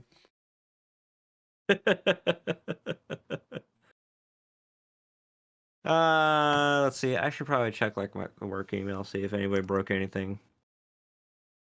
The funny thing is, I joked with Jesse about, oh, Jesse's here. Oh, add him to the call, man. Oh, well, I told him to call me in Discord. He's probably just now getting back at the computer. But I joked with him about not making this a 5-hour stream. And we're going on 3 hours. If we go in depth on GIMP big time, this will end up being a 5-hour stream, which I'm fine with. And I like. As long as it's not them 12-hour streams, dude, I don't think I'll ever do them again. A 12, I know I'll never do a 24-hour stream again. I did that once just to do it. It was miserable. 12-hour stream is, whew. Meeting 2, perfect. Oh. Yeah, because, let's see. Today went very differently than I expected. I'm sorry. Not really in a bad way. I mean, I did have a good day. I woke up early and I was planning on getting an actual like edited YouTube video out because I did have another one that was already ready to go, but I just don't want to post that one. I don't really like it that much.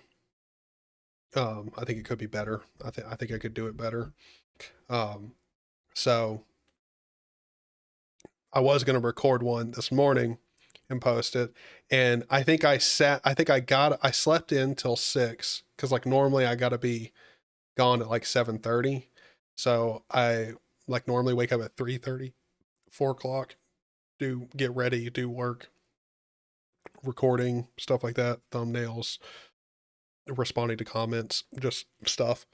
And then I got ready, sat down at the computer, and I think it was like 10 minutes after I sat down at the computer, like, I had everything loaded up. I was literally going to do a recording, and I got a text from my manager. One of the girls I work with called out.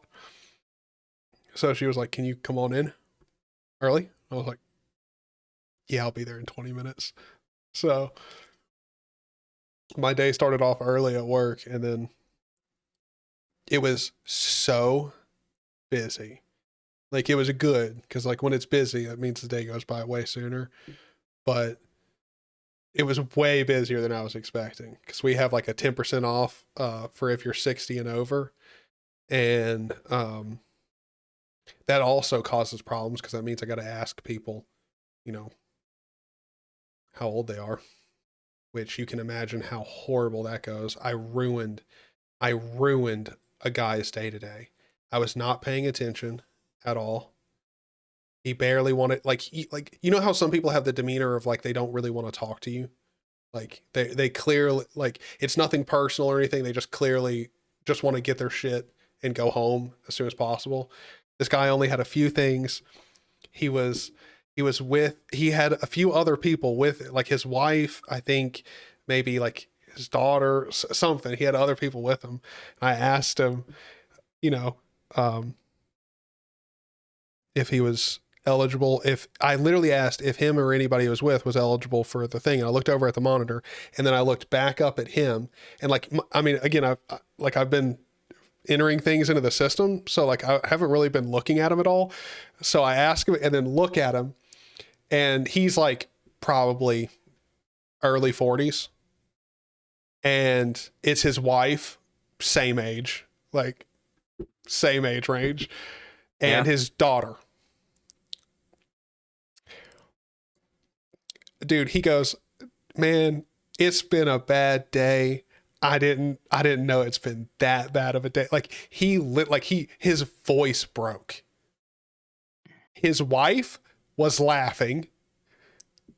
I was like, "I am so sorry. I wasn't paying attention." Like, anyway, I tried to recover, didn't. He left.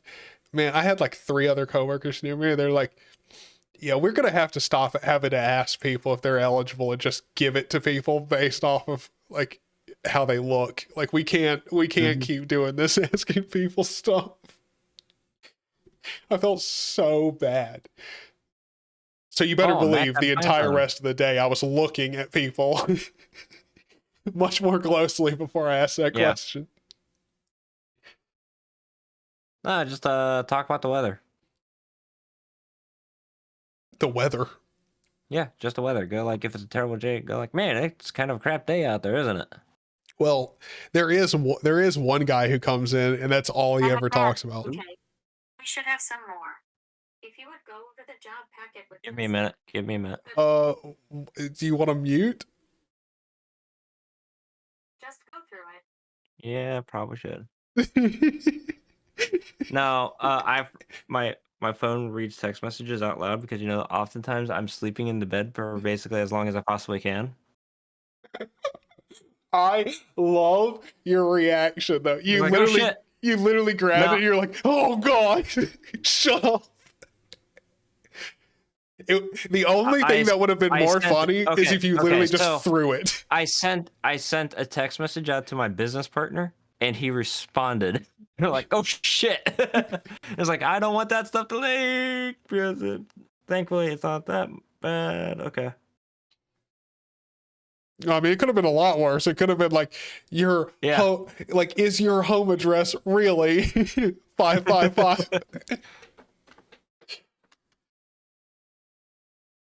I mean, I have mentioned the town that I live in. It doesn't take that much to find me. Well, I mean, I'm pretty sure if any internet sleuth out there really wanted to spend that much time to find us, they could. Oh, it's especially easy for me because I ran for office before. I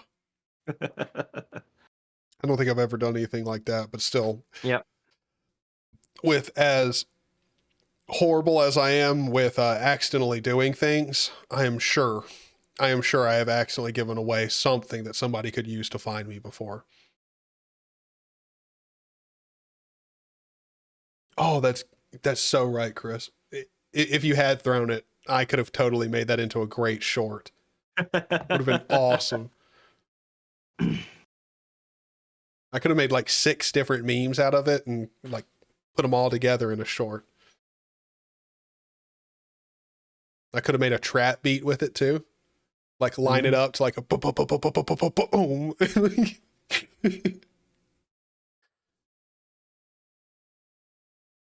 I can find him's. Dude, Hip Dad, haven't I sent you my address before? Of course you can find me. Hip Dad even knows exactly what I look like because we've met each other at Micro Center before. Really? Yeah. Oh. He lives in Ohio, and it's like he's going to Micro Center. I'm like, oh yeah, I also happen to be at Micro Center today. What aisle are you at? That's wild.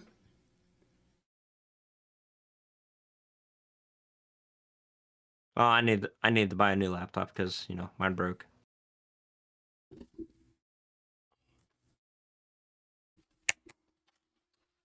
See, now he's got to show his food off to us. Well, let me try some of this chicken.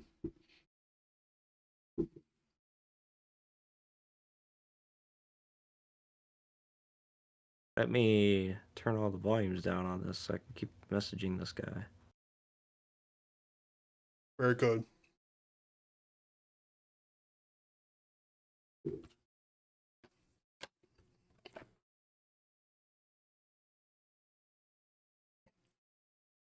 Dude, like they put like Parmesan cheese on their fries. Is that something like common? On the fries? Yeah, on the fries. I've never heard of it. Yeah. It's actually really good. But like, Yeah. they're clearly doing something else with the fries because like, I don't know. It's like it's very much like a McDonald's fry. Like it's very crispy on the outside and soft on the inside, but doesn't go horrifically wrong after 15 minutes. Yeah. I'm gonna have to go down there and like go undercover and get a job, figure out how they make the fries, just so I can make them at home.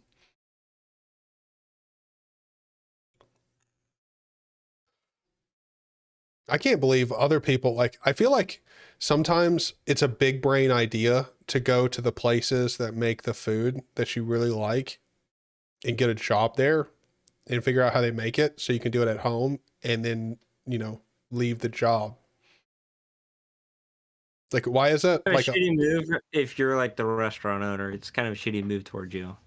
No, I'm not saying like quit the job as soon as you like. No, I mean that's not that's not what I'm saying. I'm saying like work the job, learn how to make it, and then like not literally quit, like turn in a 2 weeks notice, like like do the normal thing, like not immediately after. I'm saying work the job, learn how to make it, then when you have a better job or you want to get a different side job, like then get a different one, like. Or when you find a new restaurant that you really like and you want to figure out how they make their chicken or their fries, go there. I probably should not have opened up my email while I was looking at the stream here. We got some parts rejected on us. Oh no. Yeah. Operator put them together wrong. Darn. Hello, Northern Chip, and everyone else in chat. Hope everyone's doing good. Jesse will be joining us shortly for our actual full in-depth GIMP. All right, look, for anybody who wasn't here at the start of the stream, if you're just now joining in or you've been here for a little bit and we've just been chatting and you don't know. So we've been waiting for this guy to join us. Well, I mean, we haven't just been waiting for Jesse to join us. We have done quite a lot. So at the start of the stream, we started making a template photo or thumbnail for Jesse to recreate in GIMP. that way I could use all this, he could use all the same assets, and, you know, we could talk about the same tools, all that stuff. So we didn't go very in depth at the start. We just made a really nice thumbnail for Jesse to recreate. And that thumbnail, I asked everyone in chat, and Josh was the first to respond. And so we did Homelab Explained as the thumbnail topic. I can load up the thumbnail. Why don't I just do that? I'll load up the thumbnail we made that Jesse and I are going to recreate. I'll just open it as later. It doesn't really matter. So this thumbnail here, I'm going to walk Jesse through remaking this, and yeah, I'll go through that here soon. But we did that thumbnail, made that, and then Josh was willing to pop in, and we recorded that actual video for that thumbnail live. So yeah. And yes, that is my actual server rack. And after this live stream, I'm going to have to go through and add timestamps, and that's probably going to take longer than editing the video we recorded. So yeah. Community engagement, by the way. I'm just gonna go and post out like a call for help. Distro hacking. If everybody's a big fan of the show and wants to help me out with like the Christmas episode in two weeks, where I'm looking at like all of the content that I made for this year, distro hacking included, of course. I would like people to find like their favorite moments that we've discussed on the show, and get me a timestamp for that, please. Because you know, it's something that I want to do. Just like go like I want to talk about like my channel, because like my channel, I have grown in like the YouTube space massively this year. My channel might not show it, but I have like I can now join like random podcasts when they have a community chat and people recognize me somehow. Well, I mean, you've been on Brody Robertson's podcast multiple times. Yes, in fact, I'm actually going to be on another episode. See, like this is the thing. Like, your channel doesn't show how ubiquitous on. Like, dude, everyone knows you. Like it. You don't even have to be a YouTube creator. You can just watch one Linux creator, and then they like in their community, you'll find out who you are. Like it's it doesn't. Yeah, it doesn't seem to take that long.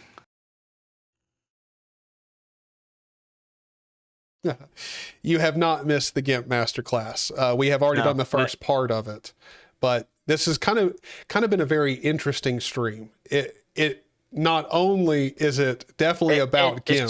It started out on subject, because you made the thumbnail. And then you're just like, this sounds like a good video idea. And you know, Josh just so happens to be in here. Hey, Josh, you want to come and record this video? And I'm like, yeah, sure. Yeah. So I mean, like it kind of was on topic too. Like this part here has just been us chatting and waiting on Jesse, and Jesse is also doing what I should be doing too, and eating. So it's not like it's any problem, because Jesse and I talked, and it was definitely a better idea for me to wait for him to be available. And I was like, nah, I'll go ahead and stream, and it's been good. So it's actually been really good. It's been great, because we wouldn't have recorded that video if I didn't go live. So been very good. But yeah, so it's gonna, like, this masterclass is gonna start with GIMP, and in the middle be about recording a video. Like, you'll literally see how we record videos, all that stuff when we're collaborating together. And then the end will be a deep dive into all the tools that I use to make the thumbnail at the beginning with Jesse. Eat food. I have been eating food, dude. I just haven't like sat down and munched the entire thing. And it's fine. I mean, like, I snacked at work. They got the owner of Brook. I don't know who did it, actually. I have no idea who did it. But they went to Chick-fil-A and got all of my coworkers and I Chick-fil-A, and like there's not a Chick-fil-A nearby us at all. So somebody got up real early in the morning and drove all the way to Chick-fil-A, like probably right as they opened, to get us all sandwiches. So that was pretty nice. Like, when does Chick-fil-A open? I don't know. I thought it was like 6 o'clock in the morning, right? It depends what they serve. It depends if they have a breakfast menu, but I don't know if they do because They do. we don't. Yeah. I don't. I don't even know where the closest Chick-fil-A is to me. All this food talk will make me order a pizza at 3:30. Hey, dude. If you want a pizza, you want a pizza. I want a pizza, but I got this fancy chili sitting there in the refrigerator. And you've been reading about chili? So. Yeah. Yeah. And, I spent all day on this chili on Sunday. Like all day. It's a good chili. I've been eating a feast. I don't know why, but chili, okay, as somebody who sees what people buy for their groceries, chili powder is everyone uses it like everyone has chili powder. And then the only other thing, because it's Thanksgiving right now, dude, the amount of marshmallows that people are buying. Okay, I had a woman lose her mind over the fact that we only had large marshmallows. And she needed the regular marshmallows for whatever she was making. Like, like the sweet potato casserole or whatever. I think there's a lot of Thanksgiving desserts that are trending right now that use marshmallow. That might be why. Dude, it was funny because she was like, she was not happy. And turns out before she left, we did have more. It was just, I think it was in the back, and like the guys were stocking it. So they just didn't bring it out yet. Dude, it was hilarious because like she was so upset. She leaves, bro. Next thing we know, we have people coming through like the lanes with marshmallows, and like the small ones. And we're like, I thought we were out. What happened? Jesse can't be in tonight because a big thing just came up, so he'll hit you up on Discord. Oh, it's all good. It's all good. Well then, it's fine. He can watch the stream and watch you make the thumbnail. Yeah. And what we can do, I mean, if we don't end up just live streaming the second part of the masterclass, we could just end up doing a recording and do it as a video. So yeah, sounds good. And life happens. So, I mean, as you can probably tell, because this live stream has had like my dog barking, dude, I cannot believe they left me here with a pregnant dog. Didn't tell, like the only thing I got was a text, and like, my mom knows I don't look at my phone when I'm sitting at the computer. Like, I'm very unreliable. North Wander, here in like where I live, a lot of people, a lot of marshmallow use in like Thanksgiving foods is typically paired with like sweet potatoes. Yep. And large marshmallows are perfectly fine with sweet potatoes. Yes. Well, I don't know why she was so upset. Like, she still bought them. Yeah. Like, I mean, she still bought them, but I do know why she was so upset. It's because she had gone to 2 other places before she came here and they didn't have them. Because, I mean, I live in the South, okay? Like, sweet potatoes as a dessert, like, there's a lot of sweet potato dishes served at Thanksgiving, man, at a lot of houses. So, yeah, marshmallows definitely go around Thanksgiving. But I didn't realize to the extent it did. Like, this poor woman drove to 2 other places and then here, and she was like, screw it. I'll just grab the large. But at least it's not like, back when the virus struck and there's no toilet paper anywhere. I will never, can someone please explain to me how stocking up on toilet paper ever happened? Like that, and like Germex. Like, do you understand? Okay, Germex I can understand, but at the same, but toilet paper is something that I don't. Look, I understand Germex, like, if it's hard to get from a distributor. Like, I get that. Like, if you're trying to order more than you normally do in inventory, like in bulk, I understand. But going down to the local grocery store and grabbing a small thing of Germex and having them all gone is like, Yeah. Why? And I'm not even saying I ever went to go get Germex, because I didn't. I just saw that there was none there at all. Like, I don't, like, food.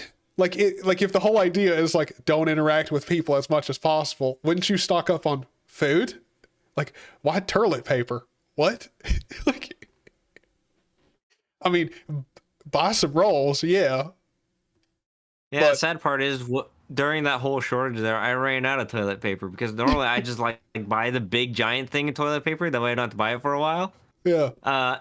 So I went to the grocery stores, no toilet paper. I went to the dollar stores, no toilet paper. I wound up going to CVS as like a last ditch effort. Mm-hmm. And I spent like $9 for a single roll of toilet paper. It was ridiculous.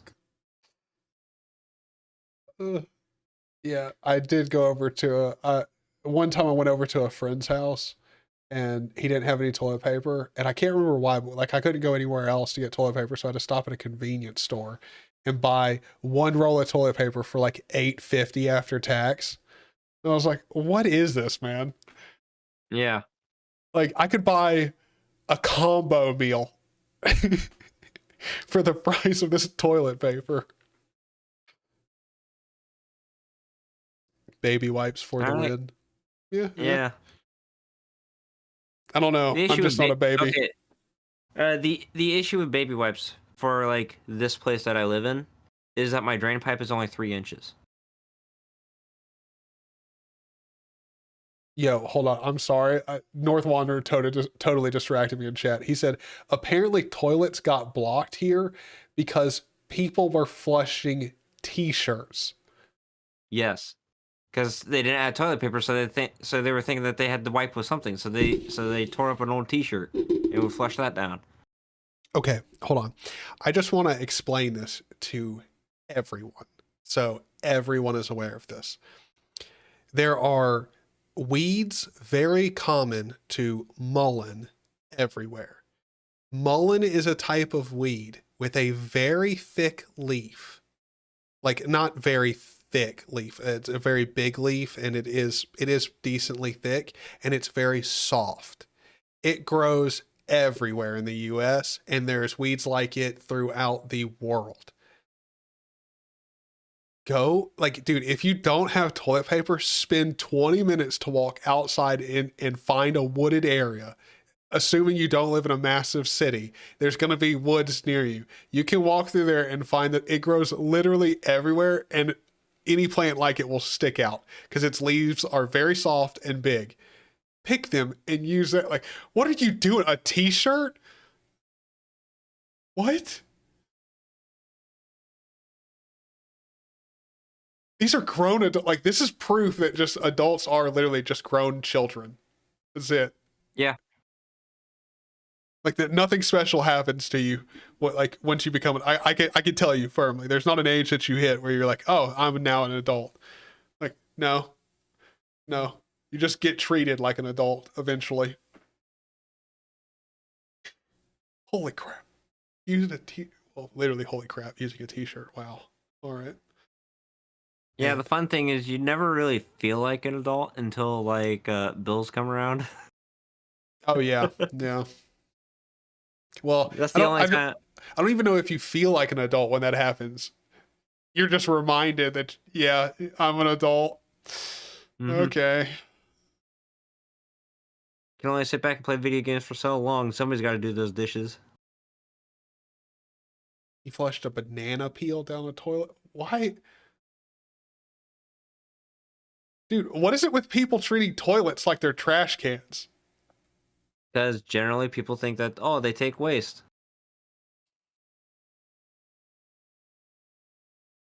People just don't realize that the sewer system is designed for like the crap that comes out of you, not the crap that you throw in there.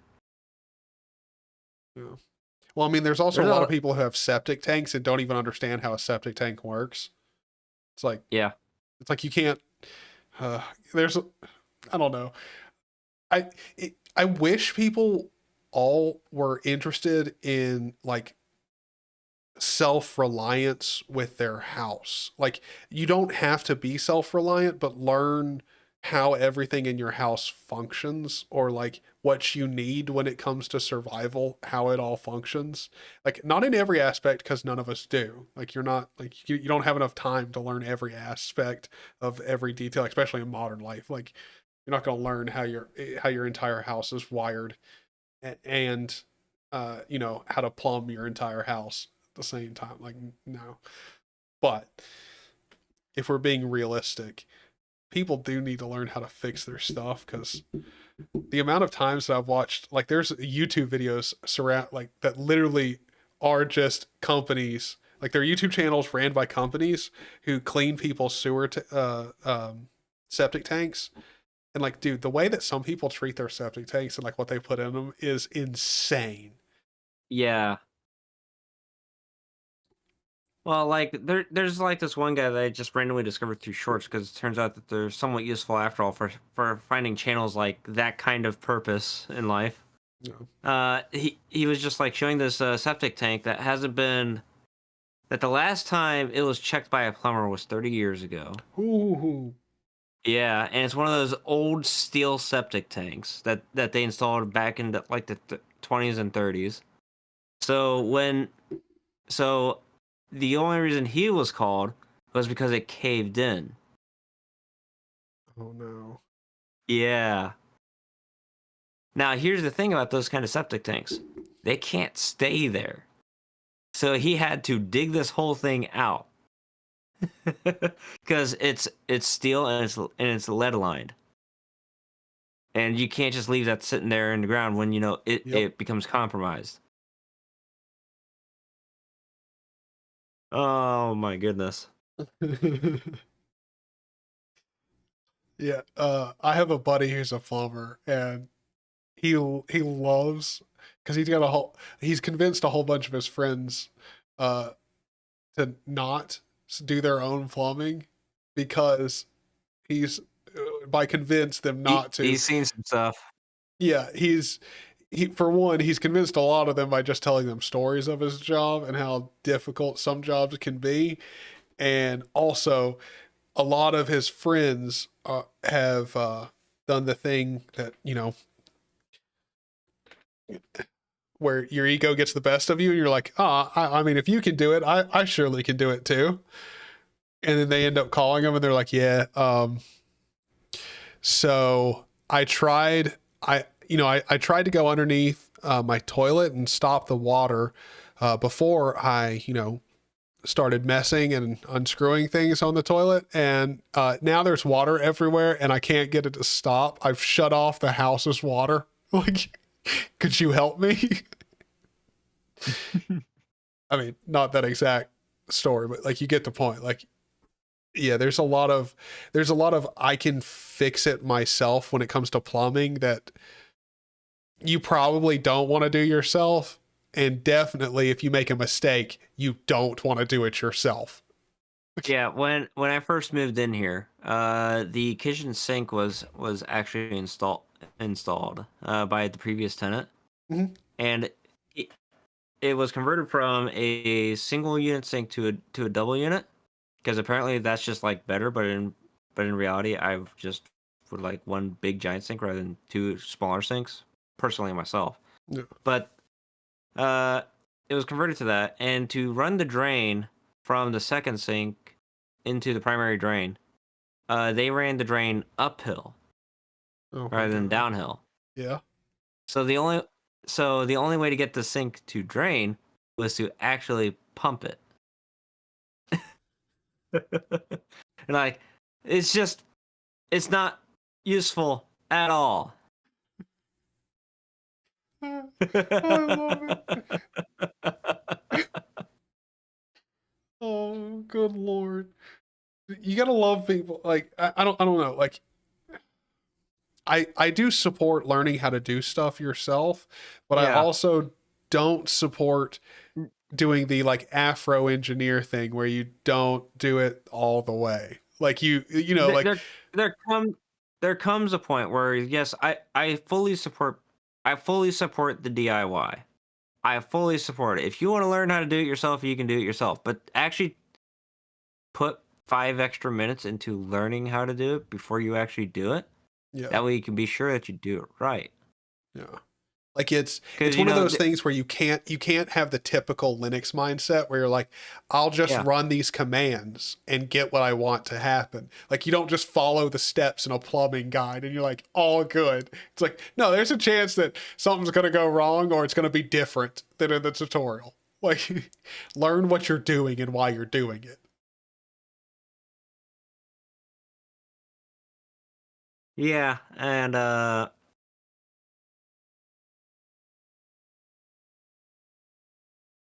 Installed by Salt and Pepper. What does that mean? I'm not even sure what that means. yeah. But yeah, I operate a factory, right? And like I want my workers to be efficient because that means that they're getting their stuff done. A lot of them just like tend to work really, really, really fast. And like this reject here where it looks like somebody just slapped a part together and sent it out.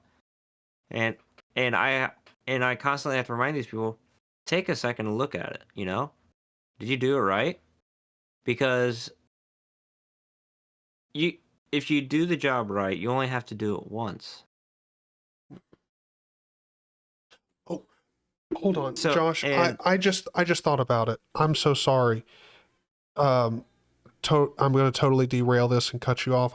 I do apologize beforehand, but I think it might just be worth it. You know how like we were talking about we need to do a 0 AD tournament to figure out who's going to get the top bunk at the creator house? Yeah. Well, I mean, you and I need to be in 2 completely different brackets. That way we don't play each other early. I do agree, but do you want to do a warm-up match? Because like I haven't played in a minute. Not right now because I've only got about like an hour before I have to head into work, and I kind of want to get a shower in.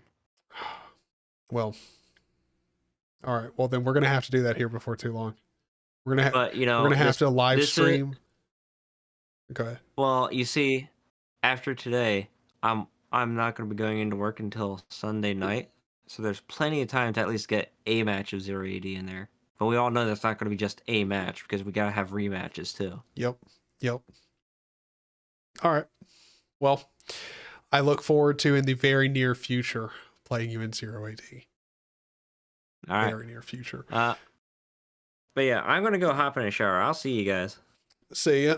And I think... Yep, and I'll talk to you another time. Sounds good. See ya, man. And I think this is where I'll go ahead and end the stream too. So thanks everybody for watching. And I will see y'all in the next one. Oi.